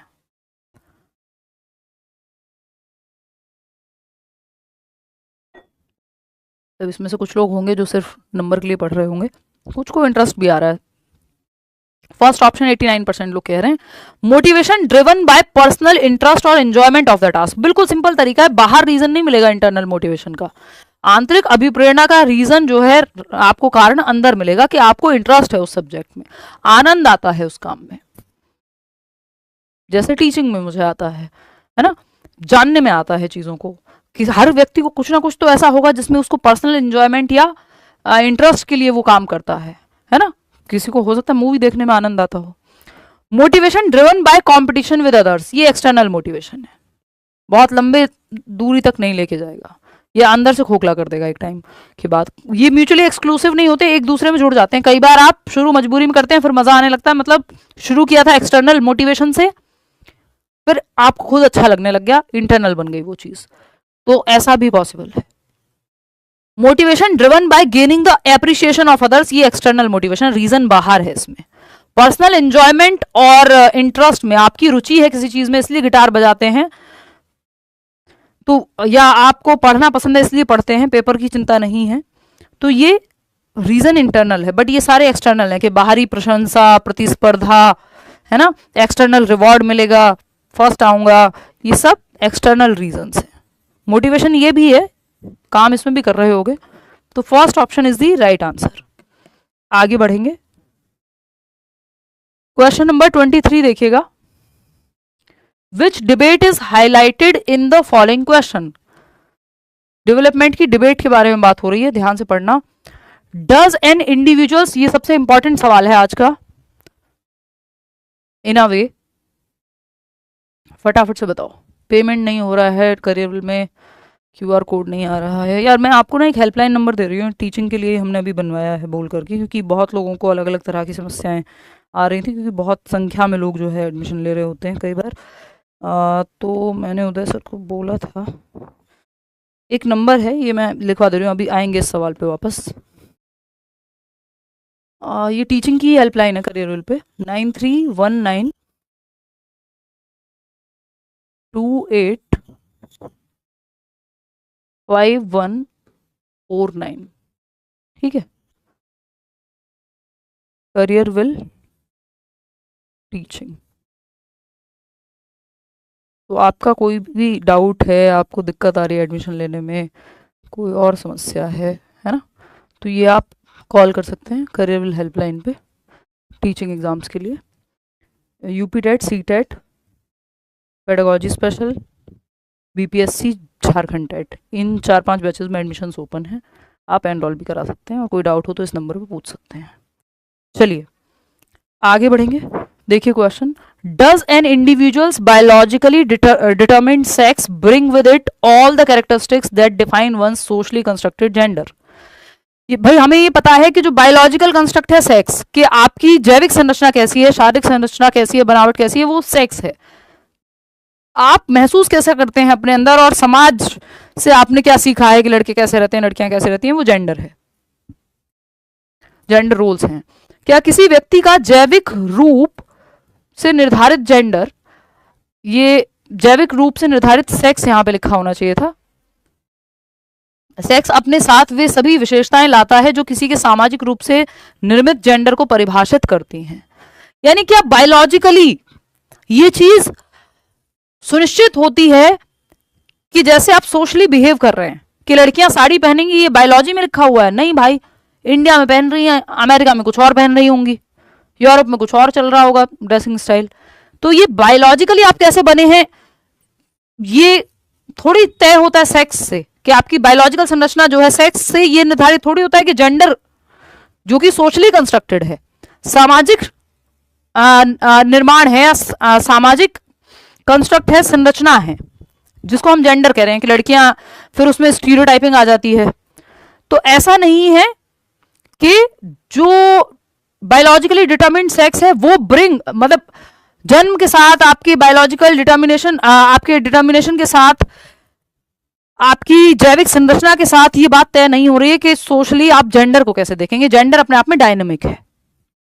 तो ये जो डिबेट है कि does an individual's biological determined sex bring with it all the characteristics that define one socially constructed gender, क्या सारे कैरेक्टरिस्टिक्स सिर्फ बायोलॉजी से आ जा रहे हैं या फिर समाज हमारे अंदर भर रहा है, ये डिबेट है। इसमें बहुत और जो अभी खैर पहले ऑप्शंस डिस्कस कर लेते हैं।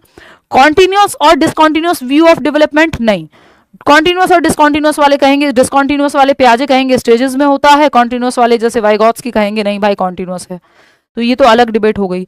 स्टेबल और अनस्टेबल व्यू ऑफ डेवलपमेंट है ये, यानी कि विकास जो है वो स्थिर है या फिर अस्थिर है, ये डिबेट के बारे में है ये सवाल। एंटिटी या इंक्रीमेंटल व्यू ऑफ एबिलिटी है, क्षमता जो है फिक्स होती है या इंक्रीमेंटल होती है, उसके बारे में तो बात ही नहीं हो रही। बुद्धि के बारे में, इंटेलिजेंस के बारे में, ये सब डिबेट्स ऑफ डेवलपमेंट हैं। अगर आप भूल गए हो तो बता दूं, ठीक है, ये सब डिबेट्स ऑफ डेवलपमेंट हैं। Nature nurture influence on development, हाँ ये बात सही है कि नेचर का और नर्चर का क्या इन्फ्लुएंस है डेवलपमेंट पे, ये आप कह सकते हैं इसके माध्यम से कि but as far as I know, तो ये does an individual's biological determinant sex bring with it all the characteristics that define one socially constructed. हाँ, नेचर नर्चर डिबेट है, और नेचर नर्चर डिबेट से एक और जुड़ी हुई डिबेट है जिसको स्टेबल और अनस्टेबल व्यू ऑफ डेवलपमेंट कहते हैं, कि क्या ये फिक्स है या फिर चेंजेबल है। ये स्टेबल वाले लोग मानते हैं कि हेरिडिटी, और अनस्टेबल वाले मानते हैं चेंज कर सकते हो नर्चर। तो ये दोनों आपस में जुड़े हुए हैं। अभी के लिए आप इसका जो जवाब है वो नेचर वर्सेस नर्चर लगा लीजिए, इसको मैं नेक्स्ट क्लास में डिस्कस करूंगी। मेरे ख्याल में इसका आंसर स्टेबल और अनस्टेबल व्यू होना चाहिए, क्योंकि ये बहुत पर्टिकुलर है कि स्टेबल है जो स्टेबल क्या है, इसमें फिक्स है जो आपका सेक्स है बायोलॉजिकली। अनस्टेबल क्या है, जेंडर में कुछ चीजें हो सकती हैं फिक्स हो, कुछ चीजें अनस्टेबल हो। तो थर्ड ऑप्शन, इसमें सेकेंड ऑप्शन आप मार्क कर लेना, है ना। ये पूछा हुआ है, इसी साल का सवाल है, तो एक बार मैं ऑफिशियल आंसर की इसकी चेक कर लूंगी। मेरे हिसाब से इसमें सेकंड के साथ जाना चाहिए। ओवरऑल इसमें नेचर नर्चर ही है, ये स्टेबल और अनस्टेबल व्यू जो है नेचर नर्चर से ही इंस्पायर्ड है, लेकिन वो ऑफिशियली उन्होंने किस तरह से देखा है एक बार उस पर मैं चर्चा करके आपको कमेंट में पिन कर दूंगी, या अगली क्लास जब होगी तो मैं एक बार इसका ऑफिशियल डिस्कशन आपसे कर लूंगी। इसका सिंपल मतलब यही है कि कुछ चीजें स्टेबल होती हैं, ज्यादातर लोग ये मानते हैं साइकोलॉजिस्ट, और कुछ चीजें हम अनस्टेबल होती हैं, उनको चेंज ला सकते हैं। तो जेंडर में भी वैसा ही है, वो सोसाइटी से ही प्रभावित है, चेंजेस संभव हैं। नेचर नर्चर के अंदर तो ये अपने आप ही आ जाता है, बट इसका टू बी प्रिसाइज या एग्जैक्ट आंसर जो है सेकेंड होना चाहिए इन माई ओपिनियन। फिर भी मैं एक बार चेक कर लूंगी। तो नेक्स्ट क्लास में हम सबसे पहला क्वेश्चन यही डिस्कस कर लेंगे कि ऑफिशियली उन्होंने क्या माना है। क्वेश्चन नंबर 24 देखिएगा, a major developmental task during dash is the search for identity personal sexual and occupation. Major developmental task during dash stage is the search for identity, personal identity, sexual identity, occupational identity, basically identity crisis का काल कौन सा है, adolescence. कि मैं काम क्या करूंगा, तो वोकेशनल एंजाइटी भी है, मैं एज अ पर्सन कौन हूं, सेक्सुअली ओरिएंटेशन क्या है, मैं खुद को कैसे देखता हूं, है ना, ये सब एडोलेसेंस का आइडेंटिटी क्राइसिस है। इसलिए इस सीरीज में जो भी इंपॉर्टेंट सवाल है, चाहे वो प्रीवियस ईयर का हो, चाहे वो नया हो, सब हो जाएगा, उसकी चिंता करनी ही नहीं है। क्वेश्चन नंबर 25, असर्शन क्या है, children learn values and norms of the society in overt as well as covert ways. बच्चे समाज के मूल्यों और मानदंडों को प्रत्यक्ष और अप्रत्यक्ष तरीकों से सीखते हैं। ओवर्ट मतलब जो ओवर्टली बता दिए जाते हैं क्लियरली, भाई नमस्ते करो बड़ों को, और कोवर्ट क्या है, आपने देखा अपने बड़ों को नमस्ते करते हुए, या कुछ चीजें इनडायरेक्टली आपने सीख ली जो कही नहीं गई बट आपने सीख ली जस्ट सराउंडिंग से। तो ये क्या है, सामाजिकरण हो रहा है, कुछ चीजें कह के और कुछ इनडायरेक्टली, ठीक है। रीजन क्या है, ऐसे ही होता है कोवर्ट और overt. Socialisation is the simple process of passing on customs and rituals of the society. सामाजिकरण की जो प्रक्रिया है सिंपल प्रोसेस है, जिसके थ्रू आप समाज के रीति रिवाज अगली पीढ़ी को सौंपते हैं या उनको सिखाते हैं। देखिए, प्रक्रियाएं कभी भी सरल नहीं होती, चाहे वो प्रेम की हो, ब्रेकअप की हो, सोशलाइजेशन की हो, डेवलपमेंट की हो, लर्निंग की हो। अगर कोई भी चीज प्रोसेस है तो वो इजी नहीं होगी, वो कॉम्प्लेक्स होगी, सिंपल नहीं होगी, ध्यान रखिएगा, है ना। जीवन में भी काम आएगा आपको, चाहे वो एग्जाम की तैयारी की ही प्रोसेस क्यों ना हो। सिंपल कुछ नहीं होता, प्रोसेस कॉम्प्लेक्स होती है, आगे पीछे जटिलताएं होती हैं, उतार चढ़ाव आते हैं प्रोसेस में, स्ट्रेट लाइन थोड़ी होती है प्रोसेस, सिंपल नहीं हो सकती प्रोसेस। तो ये रीजन तो अपने आप ही हट गया।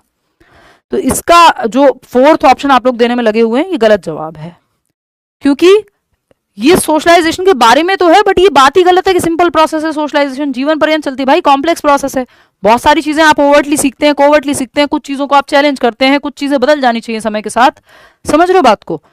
तो A is true but R is false. क्या समझे विनोद, बताओ फटाफट। Second option should be the right answer. A सही है, आर गलत है। आप क्या कह रहे हैं कि नहीं दोनों सही हैं, दोनों का आंसर भी सही है, रट्टा लगाना भूल जाओ सरकार।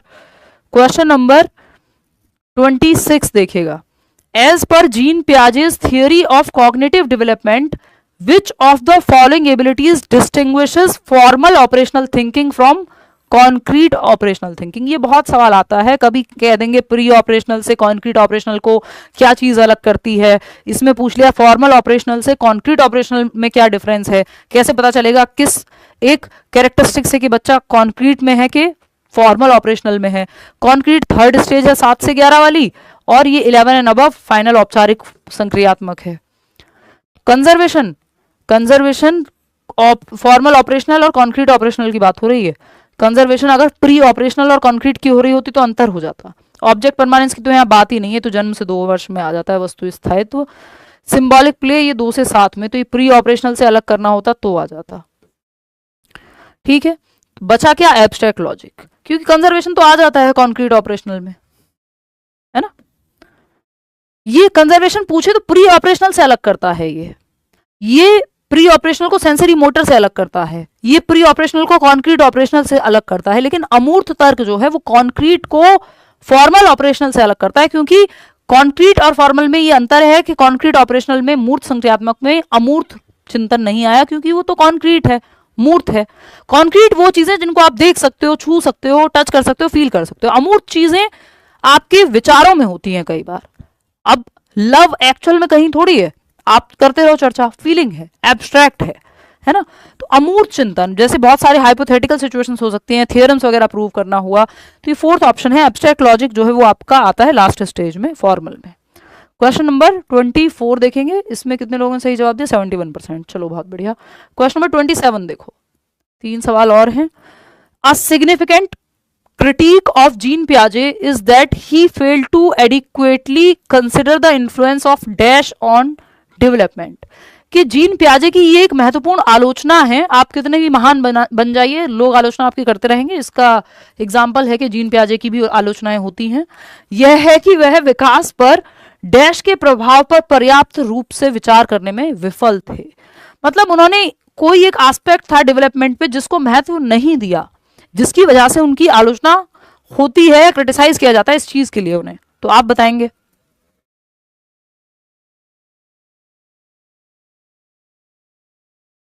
ए ऑप्शन कल्चर, एग्जैक्टली, क्योंकि आपको पता है वो 4 फैक्टर्स में मैचुरेशन, एक्सपीरियंस या एक्टिविटी, सोशल एक्सपीरियंस और इक्विलिब्रेशन, ये चारों आते हैं। तो सोशल एक्सपीरियंस तो उन्होंने कहा है, लेकिन कल्चर की बात उन्होंने नहीं कही, और सोसाइटी को भी उतना महत्व नहीं दिया जितना वाइगॉत्स्की ने दिया है। तो संस्कृति का क्या प्रभाव पड़ता है, किस कल्चर में आप हैं उससे आपके डेवलपमेंट पे क्या प्रभाव पड़ेगा, इस बात को बहुत महत्व पियाजे ने नहीं दिया। इसीलिए उनकी स्टेजेस कल्चर फ्री हैं, एक तरह से इनवेरिएंट हैं, पूरी दुनिया में सेम है। जबकि वाइगॉत्स्की कहेंगे जिस समाज, जिस संस्कृति में आप रह रहे हैं उसका आपके विकास पे प्रभाव पड़ेगा। तो एक्सपीरियंस, एक्टिविटी, मैचुरेशन, इन सब की बात तो की है 4 फैक्टर्स में। तो fourth option is the right answer. आगे बढ़ेंगे, क्वेश्चन नंबर 28 देखिएगा। विच of the following is a correctly matched pair. सही से मैच्ड पेयर, कोहलबर्ग की थ्योरी, सारे सिलेबस को जो है कवर किया हुआ है। देखो फटाफट बताओ इसका जवाब। फिर जो है मैं एक लंबी छुट्टी पे जाऊंगी, लंबी क्या 9 दिन की छुट्टी पे। फटाफट से अभी इसके बाद पैकिंग करनी है और भागना है, बस रात की फ्लाइट है। तो ये बिल्कुल जो है लास्ट सेशन है आज का।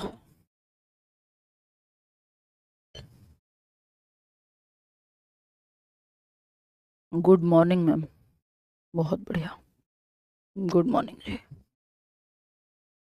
क्वेश्चन नंबर 28, चलिए देख लेते हैं।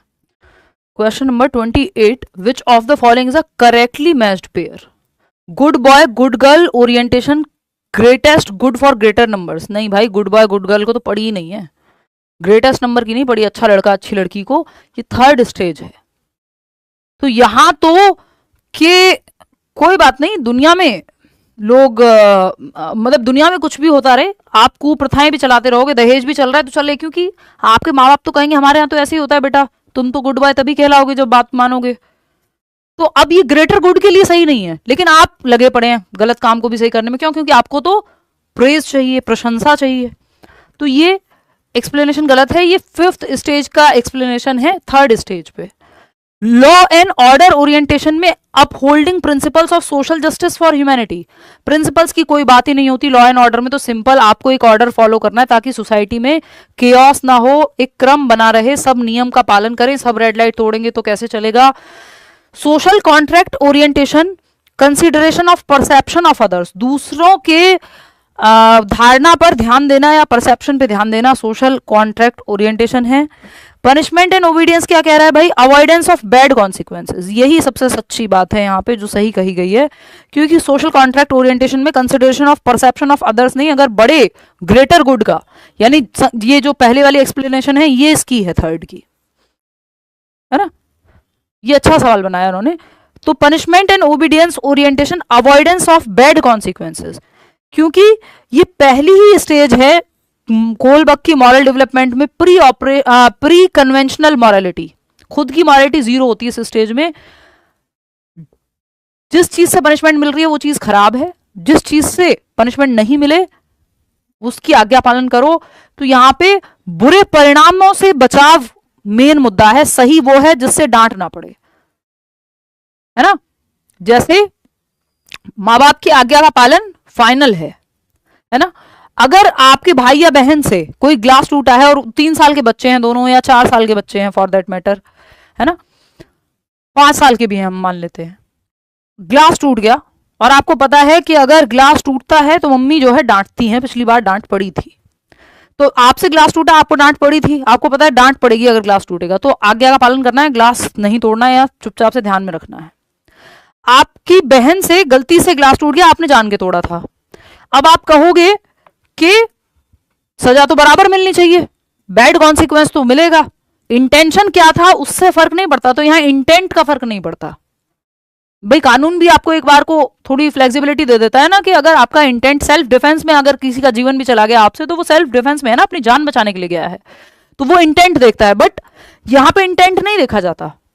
ये पहली ही स्टेज है। बच्चे को कॉन्सिक्वेंस, जिस चीज का बैड कॉन्सिक्वेंस है वो चीज गलत है। मॉरलिटी उसके लिए, मॉरलिटी में सही वो है जिससे डांट ना पड़े, गलत वो है जिससे डांट पड़े। तो इसका एक्सप्लेनेशन सही है 4th ऑप्शन, पहली स्टेज है। आगे बढ़ेंगे, क्वेश्चन नंबर 29 देखिएगा और बताइएगा, जवाब दीजिएगा। सेकंड लास्ट सवाल है ये आज का, फटाफट से जवाब देंगे आप। लेंदी जो है अब सवाल पहले से हो गए हैं, इसलिए समय ज़्यादा लगता है 30 क्वेश्चंस को करने में। ये बुक मैं सही कर दूं, नहीं तो मेरे लंदन से वापस आने तक ये ऐसे ही गलत रखी रहेगी। चलो भाई डन। OCD कहेंगे, मजाक है वैसे ये। देखिएगा question number 20, this time I missed by 2 numbers. कोई बात नहीं, इस बार मेहनत कर लो यार। जीन पियाजे एंड लेव वाइगॉत्स्की जो हो गया उस पर क्या रोना। जीन पियाजे, उससे सीख लो बस। जीन पियाजे and Lev Vygotsky are similar in their belief that. पियाजे और वाइगॉत्स्की दोनों रचनावादी हैं, है ना। वाइगॉत्स्की सोशल कंस्ट्रक्टिविस्ट हैं, पियाजे आपके रेडिकल कंस्ट्रक्टिविस्ट हैं। तो दोनों की मान्यता समान है। कहाँ, किस बात को लेके? बच्चे के एक्टिव रहने को लेके, मीनिंग मेकिंग को लेके, अर्थ निर्माण को लेके। बच्चे ज्ञान का सृजन, एक्टिवली नॉलेज को कंस्ट्रक्ट करते हैं, ये बात दोनों मानते हैं, ठीक है। तो लैंग्वेज इन्फ्लुएंसेस नहीं, लैंग्वेज और थॉट में तो अलग है वो। पियाजे कहते हैं कि थॉट से लैंग्वेज आती है, वाइगॉत्स्की कहते हैं पहले दोनों सेपरेट होते हैं बाद में मर्ज हो जाते हैं। तो लैंग्वेज थॉट पे दोनों के विचार सेम नहीं है, अलग हैं। Culture has a profound effect on the learning, culture की ज्यादा बात वाइगॉत्स्की करते हैं, तो सेम नहीं है कल्चर पे विचार दोनों के। Development of children takes place in stage like progression, इस पे तो अलग सोचते हैं ये लोग के विकास को चरणों में बांटा है पियाजे ने, तो वो डिसकंटिन्यूअस कहते हैं। तो इसमें सेम थोड़ी है। और वाइगॉत्स्की स्टेज की बात नहीं करते, वो कह रहे हैं विकास सतत है, कॉन्टिन्यूअस है, ठीक है ना। तो children are involve in the process of meaning making, यानी बच्चों को एक्टिव सक्रिय रखने की बात, रियल लाइफ से जोड़ने की बात, ज्ञान के सृजन की बात। दोनों रचनावादी हैं तो रचना करने की बात, अर्थ निर्माण की बात दोनों करेंगे। ये सिमिलैरिटी है दोनों में, है ना, बाकी सब अंतर हैं, ठीक है। 49% लोग ही सही जवाब दे पा रहे हैं, इसमें भी इतने कंफ्यूज हो बताओ। क्वेश्चन नंबर 30 देखिएगा, ये आखिरी सवाल है। अभी पियाजे के क्वेश्चंस कराए थे कुछ दिन पहले, वो देख लेना अभी रिसेंटली। लेव वाइगॉत्स्की प्रपोज्ड दैट, वाइगॉत्स्की ने क्या प्रस्ताव दिया है, ये सवाल है आज का आखिरी सवाल। फिर आप छुट्टी हो जाएगी, आप अपने घर जा सकते हैं। मैं अपने, हम दोनों अपने ही अपने घर हैं, मतलब हम सभी, दोनों तो कहना गलत होगा, इतने सारे लोग हज़ारों में लाइव हुए हैं, और अगर 2500 लोगों को ये कह दिया जाए कि दोनों अपने अपने घर। चलो फटाफट से बताओ, ये तो हुई मजाक की बात। डी ऑप्शन, सी ऑप्शन कह रहे हैं 41% लोग। चलिए देखते हैं। लेव वाइगॉत्स्की ने क्या प्रपोज किया है कि children's thinking quantitatively different from adults. ये बात पियाजे महाराज कहते हैं, ना कि वाइगॉत्स्की, कि बच्चों की सोच वयस्कों से क्वांटिटेटिवली, तो वो भी नहीं कहते, कोई नहीं कहता ये, मात्रात्मक नहीं गुणात्मक, क्वालिटेटिवली अलग है, पियाजे ये कहते हैं। क्वांटिटी में तो सेम ही है, amount is same, kind is different, तो ये तो बात ही गलत है। Children's thinking is qualitatively different from adults, ये पियाजे कहते हैं, ये जीन पियाजे कहते हैं कि वयस्कों से गुणात्मकता में अलग होती है, कि आप का बच्चे, आपका दिल टूटा है इसलिए आप रो रहे हैं, बच्चे का पेन टूटा है वो इसलिए रो रहा है, या फिर आप सोच दोनों रहे हैं, काइंड अलग है। आप भी दिन भर सोचते हैं, बच्चे के दिमाग में भी विचार आते हैं, बच्चे के दिमाग में विचार आ रहे हैं, आज खाने को क्या मिलेगा, मुझसे मेरा खिलौना टूट गया, उस पर रो रहा है, उस पर सोच रहा है। आप कह रहे हो मेरा दिल टूट गया, बस क्वालिटी का अंतर है, सोच आप भी रहे हो, सोच वो भी रहा है ना। तो ये बात पियाजे कह रहे हैं कि क्वालिटी में अलग है, गुणात्मकता में अलग है, kind is different, amount same है, क्वालिटी अलग है सोच की, बच्चे और बड़े की। Children have a lot of potential which includes tasks they can do with other support, ये वाइगॉत्स्की कह रहे हैं। चिल्ड्रन आर born unruly and society needs to teach them social behaviors, बच्चों में कमी दोनों में से कोई नहीं निकालता, और नियंत्रित पैदा होते हैं, उनको नियंत्रित करना है, फालतू बातें हैं। बच्चे सीखने की क्षमता के साथ जन्म लेते हैं या सीखने की क्षमता रखते हैं, ये दोनों कहते हैं। Children have a lot of potential, बच्चों में बहुत क्षमता होती है, पोटेंशियल होता है ना, संभावनाएं होती हैं, जो जिन्हें दूसरों के सहयोग से बाहर लाया जा सकता है, इसीलिए आप कोचिंग लेते हैं, क्योंकि मोर नॉलेजेबल अदर, ये MKO जो लिखा है इसकी बात वाइगॉत्स्की करते हैं, कि जो व्यक्ति आपसे ज़्यादा जानता है, चाहे वो किताब हो, कोई टीचर हो, कोई दोस्त हो आपका, आपसे छोटा भाई बहन भी हो सकता है, एज मैटर नहीं करती वाइगॉत्स्की के लिए। आप में से कई लोग मेरे से एज में बड़े होंगे, है ना, वो मैटर नहीं करता इनके लिए, जो आपसे उस क्षेत्र में ज़्यादा जानता है। ज़रूरी नहीं है कि मैं आपसे मैथ्स में ज़्यादा जानती हूँ, ठीक, जिसका उस चीज़ में एक्सपीरियंस है वो आपको सिखा सकता है। जिसको साइकिल चलानी आती है वही तो साइकिल चलाना सिखाएगा, है ना। तो ये एक बेसिक बात है। थर्ड जो ऑप्शन है यहाँ पे वो सही है। आउट ऑफ 30 क्वेश्चंस कितने ठीक किए वो आप कमेंट्स में बताएंगे। कहीं भी डाउट हो, एक क्वेश्चन है वो अनस्टेबल और स्टेबल वाला, वो मैं अपनी नज़र में ठीक हूँ उसके एक्सप्लेनेशन में, और जो आपको मैंने बताया है फिर भी मैं ऑफिशियली एक बार चेक कर लूँगी, क्योंकि उस तरह की सिचुएशन में ऑफिशियल के साथ ही जाना चाहिए। लाइक शेयर सब्सक्राइब आप कर लीजिएगा, बैच में एनरोल कर लीजिएगा, इतने बाकी टीचर्स आपके साथ पढ़िए, और इसका जो PDF है आपको वो टेलीग्राम चैनल पे मिल जाएगा। सिर्फ डिटेल में पेडागोजी पढ़नी हो तो पेडागोजी स्पेशल ज्वाइन कर लीजिएगा, लेकिन सीटेट के लिए मत कीजिएगा, क्योंकि सीटेट के लेवल से बहुत ज़्यादा पेडागोजी बैच में पढ़ाई जाती है बाकी एग्जाम्स के लिए। ये PDFs और बाकी की PDFs आपको टेलीग्राम चैनल पे कल मिल जाएंगी। और इसके अलावा आप आउट ऑफ 30 कितने नंबर लेकर के आए वो बताएंगे। और अब हम मिलेंगे 8 जून को, है ना। नेक्स्ट क्लास जो होगी आपकी वो शायद मैंने बताई भी है, बैचेस में भी आज बताया ही है, लिखा होगा कहीं तो, हटा दिया था, अच्छा कोई बात नहीं। तो बैच में एनरोल करने के लिए आप करियर लैब डाउनलोड करेंगे और टीचिंग एग्जाम्स में जाएंगे, सीटेट का बैच हो चाहे। नेक्स्ट क्लास आपकी 8 जून को होगी, मंडे, यही यूट्यूब वाली 9 बजे। बाकी बैचेस में जो क्लास है उसका टाइम बता भी दिया है, कुछ एडवांस में भी वीडियोस मैंने डलवा दिए हैं, वो सब मैं पढ़ाऊंगी भी लाइव आके। बट ये है कि वो कुछ टॉपिक्स ऐसे हैं जो या तो सिलेबस में नहीं है तो आपको पढ़ लेने चाहिए, जैसे UP टेट में है, या एक्स्ट्रा में जिनके पास समय है, रिवीजन तो आप करेंगे, तो आपके पास उतने दिन पढ़ने के लिए हो, बाकी टीचर्स तो लाइव पढ़ाएंगे। Happy journey ma'am, thank you so much जी, सी यू। और जल्दी मिलते हैं। अब मैं खाना खाती हूँ, हेड वॉश करती हूँ, पैकिंग करती हूँ और भाग जाती हूँ, नहीं तो मेरी फ़्लाइट जो है छूट जाएगी। चलिए टेक केयर, मतलब नहीं छूटेगी। हाँ, watching you from Arunachal Pradesh, धन्यवाद जी। Good night. तो प्लेन में होगी। चलिए टेक केयर, धन्यवाद आपका, थैंक यू सो मच। हम 8 जून को मिलेंगे, इतने आपकी छुट्टियां रहेंगी। बाकी टीचर्स की क्लास बीच में मैं कुछ दिन लगवा दूंगी बात करके, और मैं आपको मिलूंगी 8 जून को, है ना। तब तक मैं घूम के आती हूँ, थोड़ा सा ब्रेक लेती हूँ। चलिए टेक केयर, बाय बाय। कोई भी आपका मन में सवाल हो, कुछ भी हो तो आप पूछ लीजिएगा कमेंट्स में। Take care.